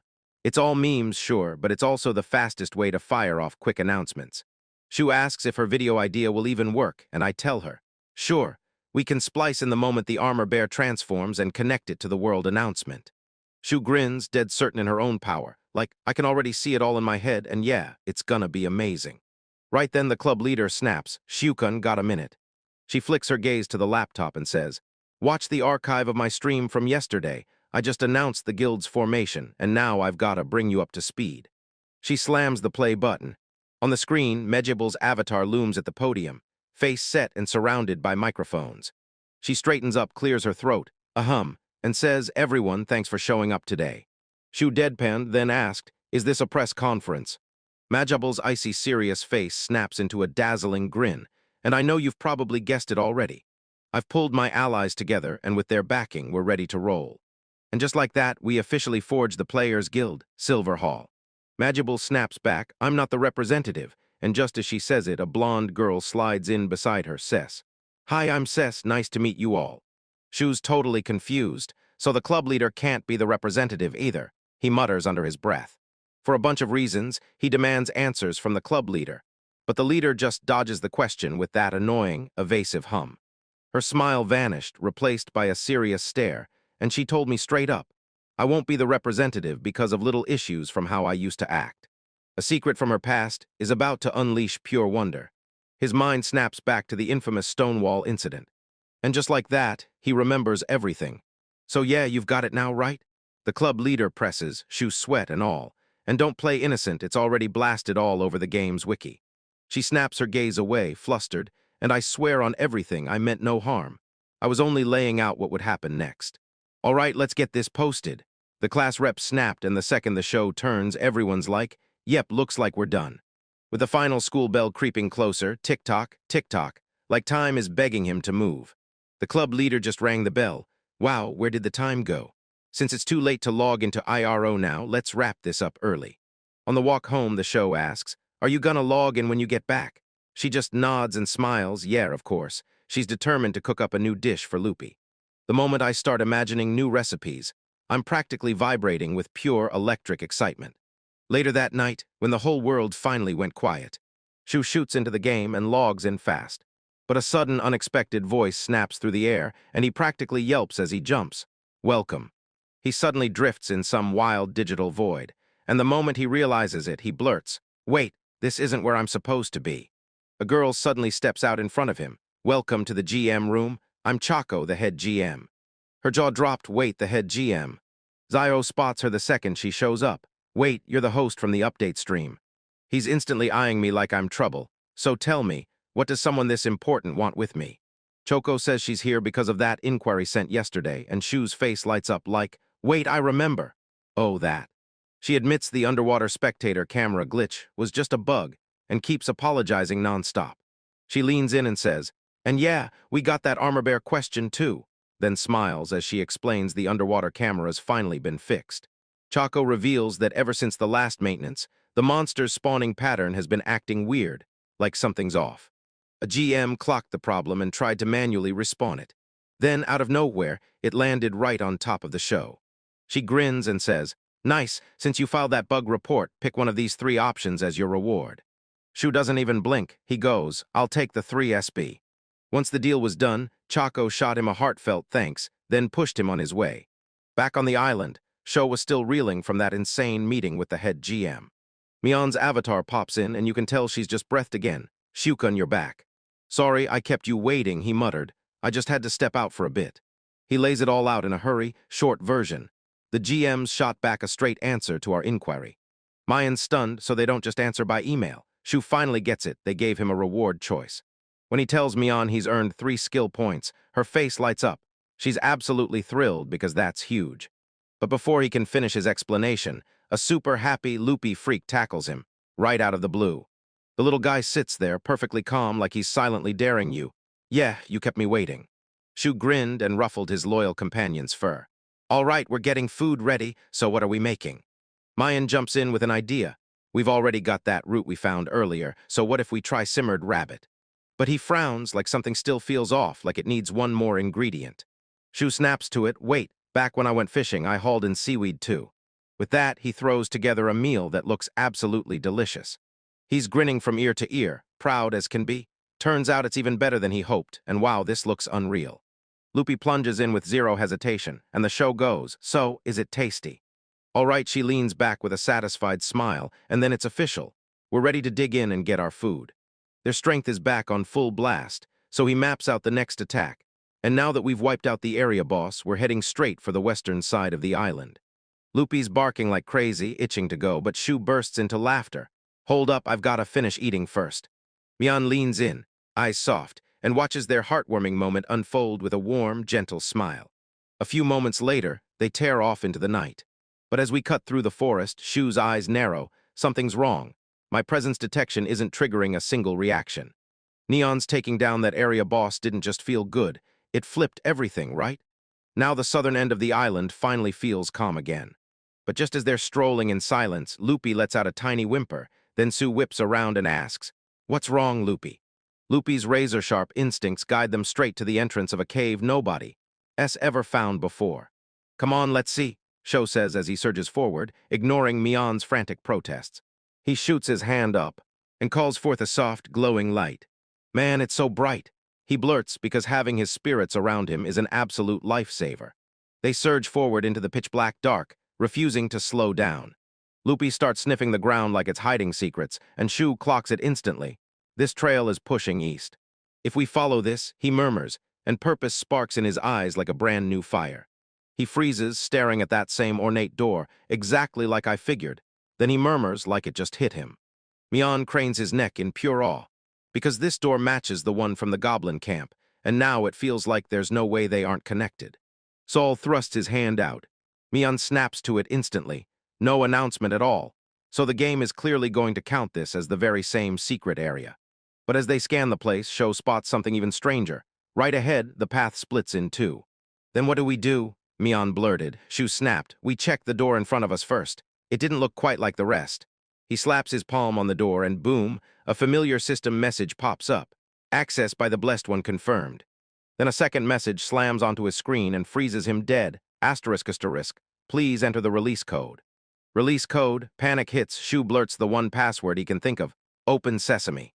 The door stays locked tight, and his brilliant plan collapses in a spectacular mess. Mion can't help but think his attempt is adorable, but she's kinda embarrassed for him, too. Yeah, that plan totally flopped. So after checking the shoe size, he pivoted to the other path, and now it looks like we're stuck taking this one. But Loopy came bounding up the stairs, practically vibrating with excitement. "Whoa, Loopy. Slow down, kid, rushing up like that is dangerous." She just smiles sweetly, like it's inevitable. There's nothing else she could do. They hustle up the trail, clawing their way out of the cave like it's a countdown to freedom. And then burst onto the scene, staring up at a colossal, smoking volcano that swallowed the skyline. A brand new area, Showbreath stood there completely dumbfounded. Mayan's voice slices through the chaos. "You okay?" And somehow this place feels even deadlier than the volcano. Shu shoots back. "We won't know until we step inside." Their road finally drags them into a creepy, crumbling building, like a haunted house begging to be feared. Shu mutters, "Guess we don't get to back out now." His eyes narrowed like steel, and pure determination surged in. As they get closer, Shu scans the wild, overgrown yard around that crumbling, broken-down building. Suddenly, his eyes catch a flicker of movement in the distance. It's a whole colony of Vicabits. Yeah, looks like Loopy's about to feast like crazy in this new spot. My slow-life instincts slam into gear the second this investigation wraps up. Then I'm gonna be out there weeding like crazy. Before anything else, he studies the buildings outside. Stone and wood creak like they've been standing forever, and he's already figuring he'll have to patch the damage with stone wall. He slams his fist into the wall, testing whether it can actually hold. Mayan suddenly appears, stunned by the blast. "Wait, are you trying to smash it?" Zio checks it for durability and reassures her. Turns out it's way sturdier than anyone would expect for something this old. He's satisfied with the setup, so he whips around and gestures toward the entrance. "All right, let's go inside." He lunges for the door, itching to rip open the truth hiding inside that abandoned house. But the door refuses to move. It won't budge. He grits his teeth and rips at the door again. Neon blurts it out. "Wait, did someone latch this from the inside? Tell me, what do we do now?" Loopy grabs the show's pant leg and tugs hard, staring up at him with hopeful, pleading eyes. A shocking realization hits the show. "Wait, you're not seriously suggesting." Loopy bursts into a crisp, confident bark, like it's giving a final yes. Shu breaks into a grin. "Guess we're out of options. Come on, Loopy, let's go." He clamps his hands onto the door frame, gripping it like his life depends on it. Side by side, man and beast hunker down, ready to collide. "On your mark, get set, Geo." "Break it down," he screams, slamming his full weight into the charge. He crashed the old door, and it shattered into a storm of splinters, blasting dust and debris everywhere. Dust is everywhere. Shoo, Loopy, back up for now. As the dust finally starts to settle, he coughs hard and rushes to check his partner. "Loopy, are you okay?" Mion's avatar snaps into view, blasting a scolding glare at you. "You two are reckless as hell." She brushes him off like he's nothing, completely unfazed by her concern. "All right, dust's finally gone. Let's move in," he says, "and this time we're going in smarter and safer." He tiptoes inside, holding his breath like anything could go wrong. The inside is way too clean to be real, and it looks like an ancient workshop, frozen in time. It's totally stripped bare, no life, no color, just emptiness. "Man, there's basically nothing in here," Shu says, staring around like he can't believe his eyes. And just when you think it's safe, Loopy, always the fearless explorer, bursts inside, shouting over his own paws while Shu yells, "Loopy, be careful." Suddenly, a bone-chilling creak rips through the workshop. Xiao spots the wooden floor crumbling into ruin, and Mayan nods hard, warning that deep holes could be hiding in it. To play it safe, Shu snaps into spirit magic. Sparks of light burst into tiny orbs, lighting up the road ahead. All there is to see is a staircase dropping into the pitch-black dark. "Loopy, stay behind me," he barks, grabbing control of the moment. He cautiously steps down into the descent. Eyes blazing with focus, he zeroed in on whatever was waiting just below. At the foot of the stairs, he spots one lone cabinet sitting there all by itself. He clocks the low ceiling right away, and the whole place feels cramped enough to squeeze the comfort out of him. "So you mean this cabinet?" Me and him both clock it, and when the show agrees, we're finally stepping in to take a look. His appraisal shot through it in seconds. This was an ancient, top-tier cabinet carved from rare or wood. He's completely baffled. Why on earth would a luxury item like that be down here? He yanks open the drawer, unable to resist the mystery of what's waiting inside. He couldn't believe it. This place was stuffed to the max with books that all looked exactly the same. Mion spots the truth fast. These aren't random books at all. They're skill manuals packed with magic, geography, and history. While he's flipping through the books, something else slips out from behind the cabinet, like the room just let it go. It's just one lone sheet of paper, stamped with a single name, Record Asterisk. Shu stares at the paper in his hands, wondering if it's truly safe to read the previous owner's personal record. Mion thinks that if they're leaving the door unlocked, They clearly don't care who gets in. He spots those brown stains on the paper, but Mian brushes it off like it's just ancient parchment. She lets loose that parchment is made from animal hide, then grins and basically dares Shu to try making some himself. He dives into the journal. Right on page 1, the first entry is stamped with the 5th day of the flower moon. It gets reassigned from the Central Advanced Magic Research Institute. I've seized the role of warden over this lonely island, and the place is mine to rule.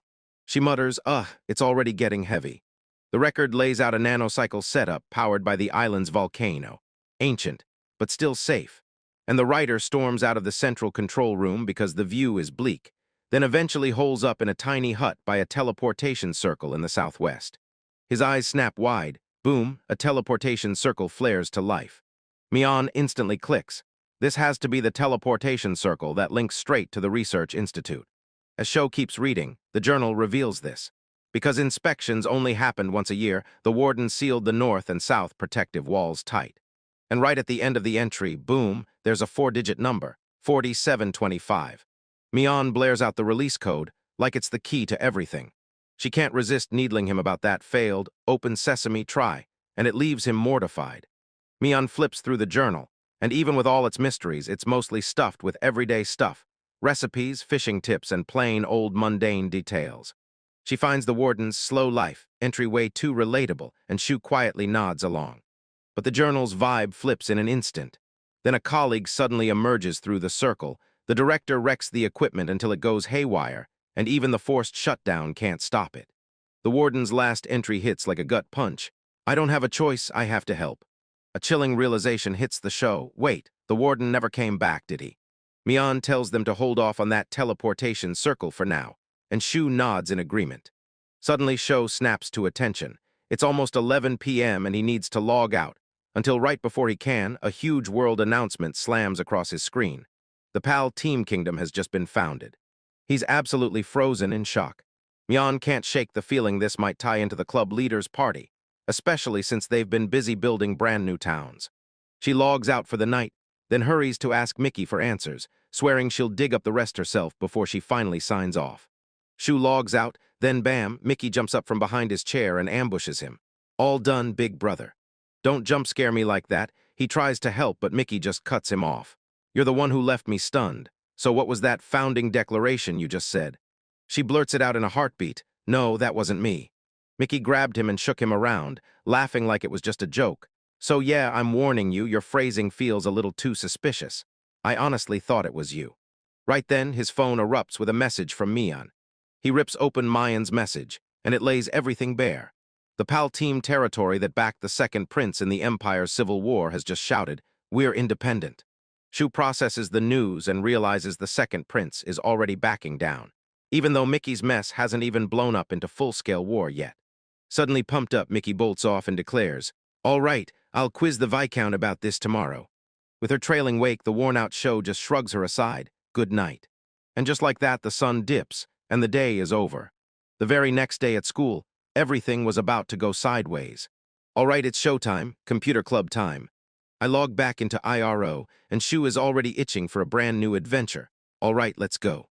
Mian's avatar is right beside him, and Shu leans in like, "There's a spring nearby, let's go check it out." And just like that, they burst into the thick, lush wilderness, chasing whatever came next. While they push forward, Sho keeps his eyes peeled. "Yeah, I'm not picking up any monsters in this area." Mian nods, soaking in the calm, and you can practically feel it.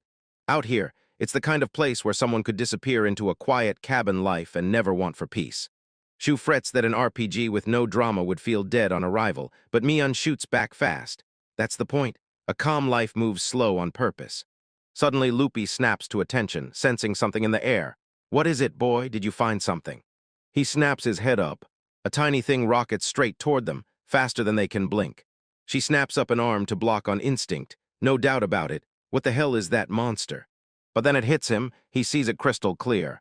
Right before he can even react, Loopy explodes into motion and yanks the creature out of the air. "Nice catch." Sho leans in and praises his partner, and you can practically see the pride swelling in his face. Shu inches closer. "Wait, is that a butterfly or a bat? Hey, don't you swallow it, you Loopy." He carefully reaches out and takes the creature from his companion.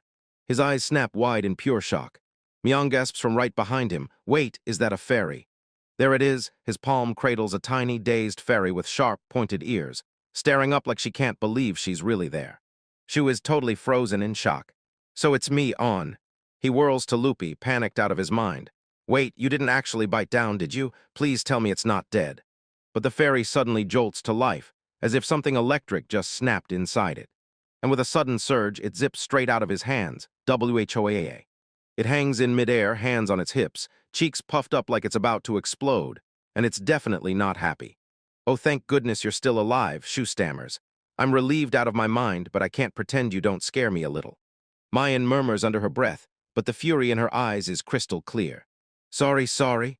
Mian blurts as she tries to calm the little creature, like, yeah, we should probably toss out a real apology. Then it hits her, wait, what if we feed her something? Shao still remembers the greenberry fruit, so he lays the sweet white part on his glove, right in front of a mysterious Miss Fairy. In the blink of an eye, the fairy snatches the treat straight out of his hand, so fast it feels unreal. I'm on watch, holding my breath as tight as a vice. The fairy's rage drains away instantly, and she lights up with sparkling, pure delight. She starts zipping around them in cheerful spirals, totally loving it. Mian watches with a relieved smile like, yep, she's having the time of her life. Her fairy friends crowd in beside her, and if they want a taste too, they whip out wonders right in front of them. Mayan snatches up another sweet fruit piece and pushes it right back into their hands.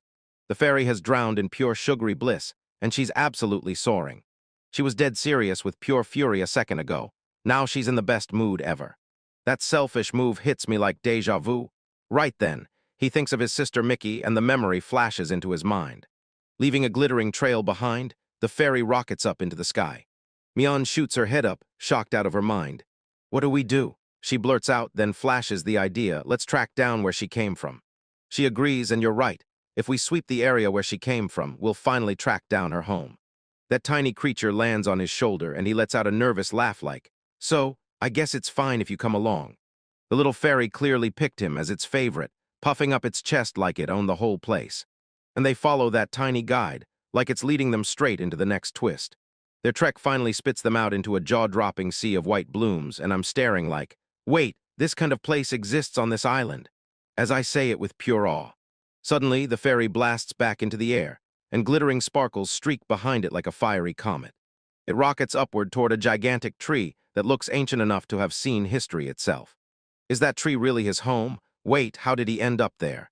But Sho hesitates, and I blurt out, aren't you gonna follow it? Honestly, I'm curious, he admits with a grin, but I'm saving this one for later. He lays it out like, is this a quest, or just the story pulling us deeper? Either way, this feels like it's gonna be a long road.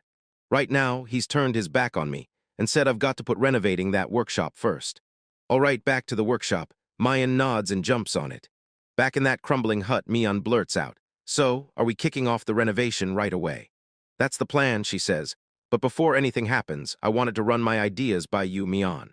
He lays out his plan. First, I'll throw up a warehouse right beside the hut on the east side. He points to the roof and says it's so ancient it'll start leaking the second rain hits. So I'd better haul everything upstairs out to a safe place first.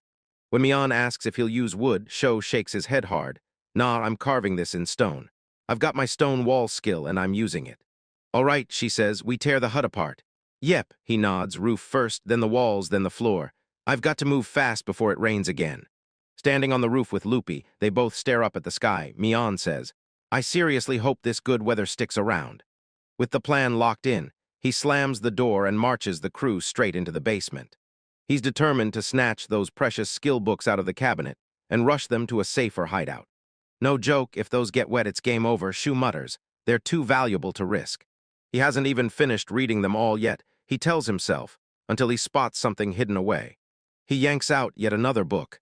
It's a skill book for basic magic. Then Mian's icon lights up and pings with pure excitement. I wanna read it, but aren't you busy renovating? Seeing the time, he knew he'd have to push on tonight. She said it, and as Loopy doses off nearby, the clock keeps screaming. I swear time whips by. Then I drop this remark like it's happening in real time. Shu flashes a warm smile, because that's just how it goes when you're in the middle of a game. His casual happy words smack me right upside the head, and I'm completely thrown off guard. Yeah, she stammers, totally flustered, like the words can't even catch up to her. Right as Shu reaches for the logout, Mion snaps in and stops him. Wait, Shu-kun, before you go, can I ask you one more thing? She leans in and fires the question. So what is it? Can I grab a little of your time tomorrow morning? She asked, voice trembling like she wasn't sure she'd get an answer. In the morning, he repeats it, wide-eyed. Wait, is this only for a little while? Mion shoots back. I've got to make breakfast, so we're gonna wake up super early, but hey, it's totally fine. All right then, she agrees. See you tomorrow. Next morning, Shu logs in, heart racing, praying Mayan is finally online. Suddenly, a shadow darts from behind him and peeks out like it's hiding a secret. Shokan, good morning, Mion chirps. Oh, you're here. He blurts it out, totally startled. So what's all this about? He asks. Then Mayan's cheeks flare red as she blurts, it's not for club stuff, it's for my own satisfaction, but I wanted to show you as soon as I could. She stretches out her hand toward a glowing virtual screen. Make this for me, she says, and her eyes light up like fireworks.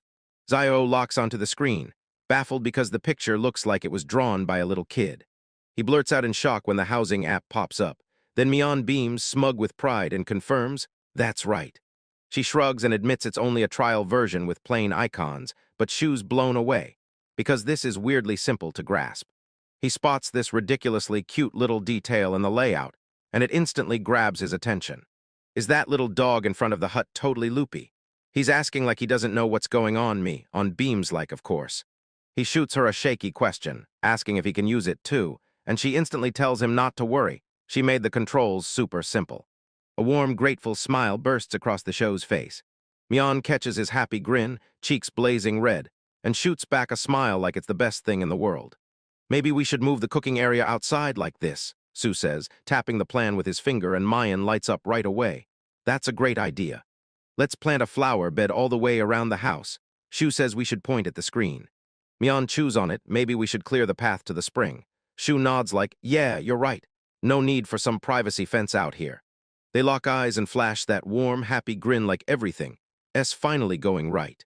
This looks insanely good, Shu blurts out, then pauses like, oh, by the way. Mion can't help herself, curiosity rips through her. So you've got that detached house, right? She presses, he just nods. Yeah, in the real world I do.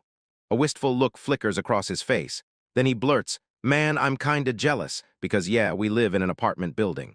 Mayan froze, are you serious? Because the house I'm in right now, it's not really my vibe at all. My personal preferences, Shu blurts out, determination blazing in his eyes. He yanks up a picture of a massive, old-school Japanese estate, like this exact kind. So you're into that Japanese-style architecture, huh, Mayan? Shu shoots back. Yeah, and my grandpa's house has the same vibe, it's just not quite as huge. Mion's cheeks flush, utterly captivated. This garden with a peaceful pond is just too wonderful for words. Shu flips the question back on her and then pings Mion. So what about you, Mion? Are you picturing a dream house yet? She pauses for a beat, like the whole world is holding its breath. A blush surged up her cheeks. Then she lights up, cheeks blazing red. I like this house too. Shu's face instantly lights up, bursting into a warm, happy smile. All right, he says, let's build a house just like this. And Mayan can't wait, she agrees right away. With that new goal locked in, Sho clutched his fist tight. All right. He stares out at the wild, overgrown mess, and fresh fire flares in his eyes. I'm gonna rip every blade of grass out of here, clean it all up for real. Right before dinner time. But the moment it hits, his motivation faceplants, because the massive weight of what he's up against finally slams into him. Mion can barely scrape together a little encouragement, as his fighting spirit utterly vanishes. But Loopy's supportive bark hits like a switch, snapping him right out of it. He tells his furry friend to run off and play for a bit. Mion clocks that Loopy's getting restless, and Shu just admits it. He'd rather be out there tossing a ball with him than stuck doing work.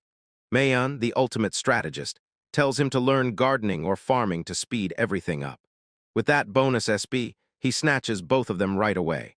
His resolve surged back to life. He snaps his focus right back to the task in front of him. With one last cheer from me, he's fired up and ready to kick things off. An hour later, they finally rip through the mess and clear the land. He soaks in the warm rush of victory, while Mayan beams and congratulates him. Once the area is ready, Shu locks in his plan and starts building the stone warehouse to stash the books. But before they even start laying a single stone, he slams stakes into the ground like he's pinning danger down forever. He tells them he's sketching out a perfect rectangle, like a flawless template, to use as his guide. Mion jabs at him for being so meticulous, and he shoots back that it's not for anyone else. It's for the pure satisfaction he gets out of it. He yanks the rope tight and knots it around the stakes like his life depends on it, crafting the perfect outline to lock in the foundation. Now all he has to do is figure out exactly how massive this warehouse has to be.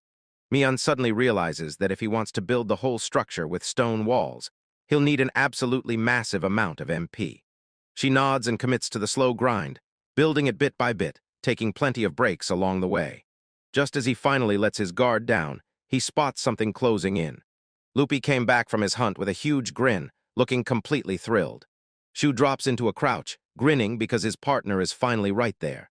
Muon clocks something super weird, then Loopy starts sparkling like crazy. She leans in closer, eyes locked on whatever's happening like she's trying to catch the moment it all clicks. Out of nowhere, Loopy smacks him with an affectionate lick. A system notification bursts onto the screen. His MP is fully restored, and it leaves him utterly stunned. Mian immediately shoots down the idea that Loopy's just lucky. She's convinced Loopy has some kind of support skill backing them up. Su can't stop gushing about his incredible companion. MP fully restored, he slams his fist down and swears they'll blast through the stonework in a single non-stop run. The story snaps back to the real world, and there, Sho grins as he gets completely swallowed up in the game at the computer club. After finally logging off, he cracked his back and grinned. Loopy had helped him rack up a ton of real progress. Right then, Katori bursts in, grinning ear to ear as she warmly greets Shu, Izumo, and the club leader. She clocks it instantly. The club leader looks utterly wrecked, like she's running on fumes. Katori can't stop smiling, watching Sho and Izumo having the time of their lives, and then she blurts out, "Doesn't it look like the club leader isn't even playing IRO?" The club leader shoots him a silent, razor-sharp glare. Zio glances over, baffled as the sudden tension hits the air like thunder. Then his eyes lock onto what's wrecking her, an avalanche of paperwork stacked on her desk. "It's homework," the club leader blurts out, and Izumo just stands there, totally baffled. Right then, Kumano-sensei bursts through the door and demands to know if her homework is finally finished. Right as the club leader panics, she throws in the towel and resigns herself to staying late. Later, right as they're about to leave school, Izumo's nerves spike and she blurts out a plea to Sho. He asks what's wrong, but she can only stammer, totally flustered like her words got tangled in her throat. Finally, she blurts out that she needs a favor, and she nods along instantly, ready to help. She sucked in a deep breath, cheeks flaming pink. Then she grabs his attention and begs him to come over to her place this weekend. Their eavesdropping friends snap out of it, and the club leader snatches the screen at once, blurting out, "So are you really planning to meet Izumo's parents?" She blurts out frantic etiquette tips, and mortified Izumo is stumbling over himself, begging them to stop, because they've got it all completely wrong. The club leader's fist tightens into a hard, shaking clench. She latches onto Kumano-sensei like her life depends on it, begging her, "Don't leave me alone with this mountain of homework." Izumo finally blurts out the truth. Since their club is making money now, she has to sit down with her parents, and she's begging to show how she can help. Katori says it's just like starting a part-time gig, and Izumo is only focused on one thing, giving her work partner the right first introduction. She nervously blurts out, "Are you really okay with that?" And Shu, the ultimate good guy, practically beams as he agrees. When they finally split, they lock in a plan, meeting up again over the weekend. But the second he gets back home, he rushes to Miki and spills the plan. She immediately locks onto the same conclusion. He's about to meet Izumo's parents. "Can't miss this golden shot," Miki blurts out, flustered and all, "I'm coming with you." He finally sighed, admitted he'd already planned to ask her anyway, and just let the whole thing go. But Miki is already in full planning mode, snapping, "First things first, we've got to get you a suit." The story snaps over to Izumo's place on the weekend. Shu leans in and asks if he showed up way too early. Izumo shoots back, voice shaking, saying the timing's fine for her, if anyone else can handle it. All confused, she blurts out whether her older sister is supposed to be coming home anytime soon. Izumo's eyes flare open, just a notch wider. She tells him her older sister is off at university, and that she barely ever comes home. Miki, still eavesdropping, blurts out whether the sister reached out to them, but Shu snaps, shushing her in an instant. Miki keeps going anyway, murmuring that Izumo's sister, Mashiro, is totally going to appear, then hits them with, "You should have warned her." A phone thuds onto the table with a soft click, like the story just snapped into place. Miki grins and pushes for everyone to dress up in formal wear, but Shu snaps that this isn't about clothes at all. Suddenly, his phone erupts with a ring. He's stunned because it's a call from Mian. Miki tells him, "Take it," And the moment it's said, he rises up from the table. He steps aside and dashes off to answer. On the other end, a jittery Izumo blurts out an apology for calling you this late. She tells him she's got something huge to say, something she can't hold back anymore. Turns out, she'd been laying out every juicy detail of the show to her mom like it was the biggest secret in the world. And now her mom is pushing for it. She insists she wants to taste his cooking for real. With a slightly stunned look, she asks if she introduced him like he's some kind of master chef. Izumo shoots it down fast. She can't pull off anything fancy, so his usual cooking is totally fine. She leans in, eyes locked on his, and begs him to say he'll do it. Shu beams and nods along, and on the other end, Izumo breaks down in tears of pure gratitude. With the plan locked in, they ripped the call off and hung up. All alone, the show's creator looks at the new development cooking up, like, what's that got in store, huh? Suddenly it hits him. Izumo's words from that day come rushing back. When she gushed about how insanely lucky Mickey was to get to dig into that delicious-looking food. The pressure is crushing down right now. No way was he going to let them down, so he decides he needs to get in some hard practice right now. The weekend finally slams into town. An excited Mickey practically bounces off the floor as she barrels to the door, waving her brother to hurry up. But Shu, always the responsible one, tells her to wait while he rigs up the home security. Right when they're about to head out, a bright, cheerful voice blasts through the door. I'm home. Mickey's face bursts into a bright smile as she practically cheers the newcomer on, confirming that this is Izumo's older sister, Mashiro. Mashiro yanks Mickey into a crushing hug and quips that she's grown a full whole centimeter. The two are so tight they practically glow, wrapped up in a warm embrace that says everything. Then she swivels around and shoots them an awkward look, saying he could have at least told them she was coming home. Spotting what they're wearing to go out, Mashiro leans in and blurts, "So, where are you headed?" Shao explains they're only headed to her place, because Izumo herself invited them, and Mashiro is so caught off guard she can barely even process it.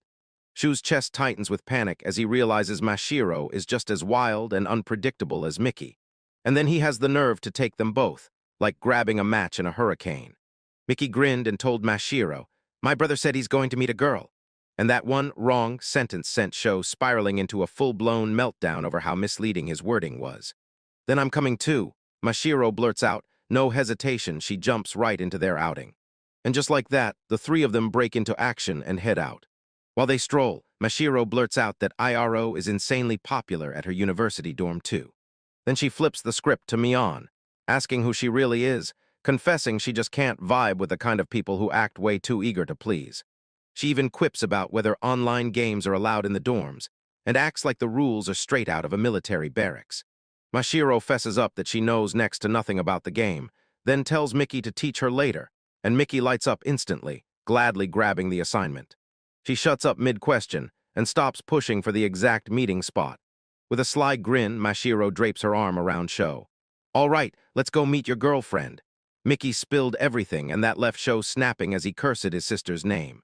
Just as they round the corner, they spot Izumo already waiting for them on the street. Mickey, always buzzing with energy, snaps her attention on her the second she sees her and bellows, "Hey, Mion." Izumo turns, and for one wild moment, she was totally hooked, like nothing else in the world mattered. Out of her school uniform and dressed for the weekend, Izumo looks drop-dead gorgeous. She leaves everyone completely speechless. But Miss Hiro is the one who snaps the whole puzzle into place. Her eyes flare wide as realization hits, and she blurts, "Ah, Shukun." Just then the front door swings open, and Izumo's mom steps out smiling at Mickey, warmly greeting him. Then she turns and says, "So you're the young man she wrote about in her email." The realization slams into him like a freight train. He's not just at Zumo's place, he's about to meet her mother, and her sister still thinks he's her boyfriend, so he totally freezes dead in his tracks. Mickey, totally clueless to the panic exploding from her brother, just charges ahead with a bright, bubbly, "Good morning, me." Mashiro shatters the awkward tension with a playful tease. Sorry, you just look way different from how you do at school." Then she shoots you a teasing look like, "Come on, you could have just admitted you're totally captivated, you know." Izumo's cheeks flare bright red as she blurts out, "That's not what I meant. But Shu, don't you dare get embarrassed." Mashiro suddenly lunges and grabs her. Yanks her into a crushing hug. "Told you," she laughs. "You're adorable when you stop pretending you're tough," and the second she says it, the brat's brain totally faceplints and short circuits. Their mother just laughs. "Seriously, you're freaking him out, and I'm so sorry about that." Izumo peeks out, gripping the moment with shaky nerves. He points at the driveway and blurts, "Come on, please, get in," revealing a massive, gleaming black limousine waiting right there for them. Shu and Mickey just freeze, staring like their brains exploded. Because Izumo's family isn't merely rich, they're rich on a whole different planet. Shu and Mickey freeze in absolute stunned sync because all they can think is one word: it's huge. Mickey snaps to attention first, buzzing with pure hype. "Come on, big bro, big sis, let's go." She jumps straight in, while Shu is still stuck trying to wrap his head around what's happening. Inside, the limousine isn't really a car at all. It's a private lounge on wheels. Mashiro soaks in the chaos and leans in to poke fun at the tension. "Look at you, you're visibly restless." From behind the driver's wheel, a voice snaps out, overly formal, almost rigid, asking Izumo, "Young mistress, are we ready to leave?" Her soft, timid reply suddenly throws the whole staff into shock. Mickey's brain finally catches up, and it all crumbles. An all-out meltdown hits because he's marrying into the family. She shrieks inside her head, then snaps at herself to shut up right now. As the limo pulls away, it hits them. They're not just getting a ride, there's an escort car tailing them close behind. But the big fancy place isn't some grand mansion.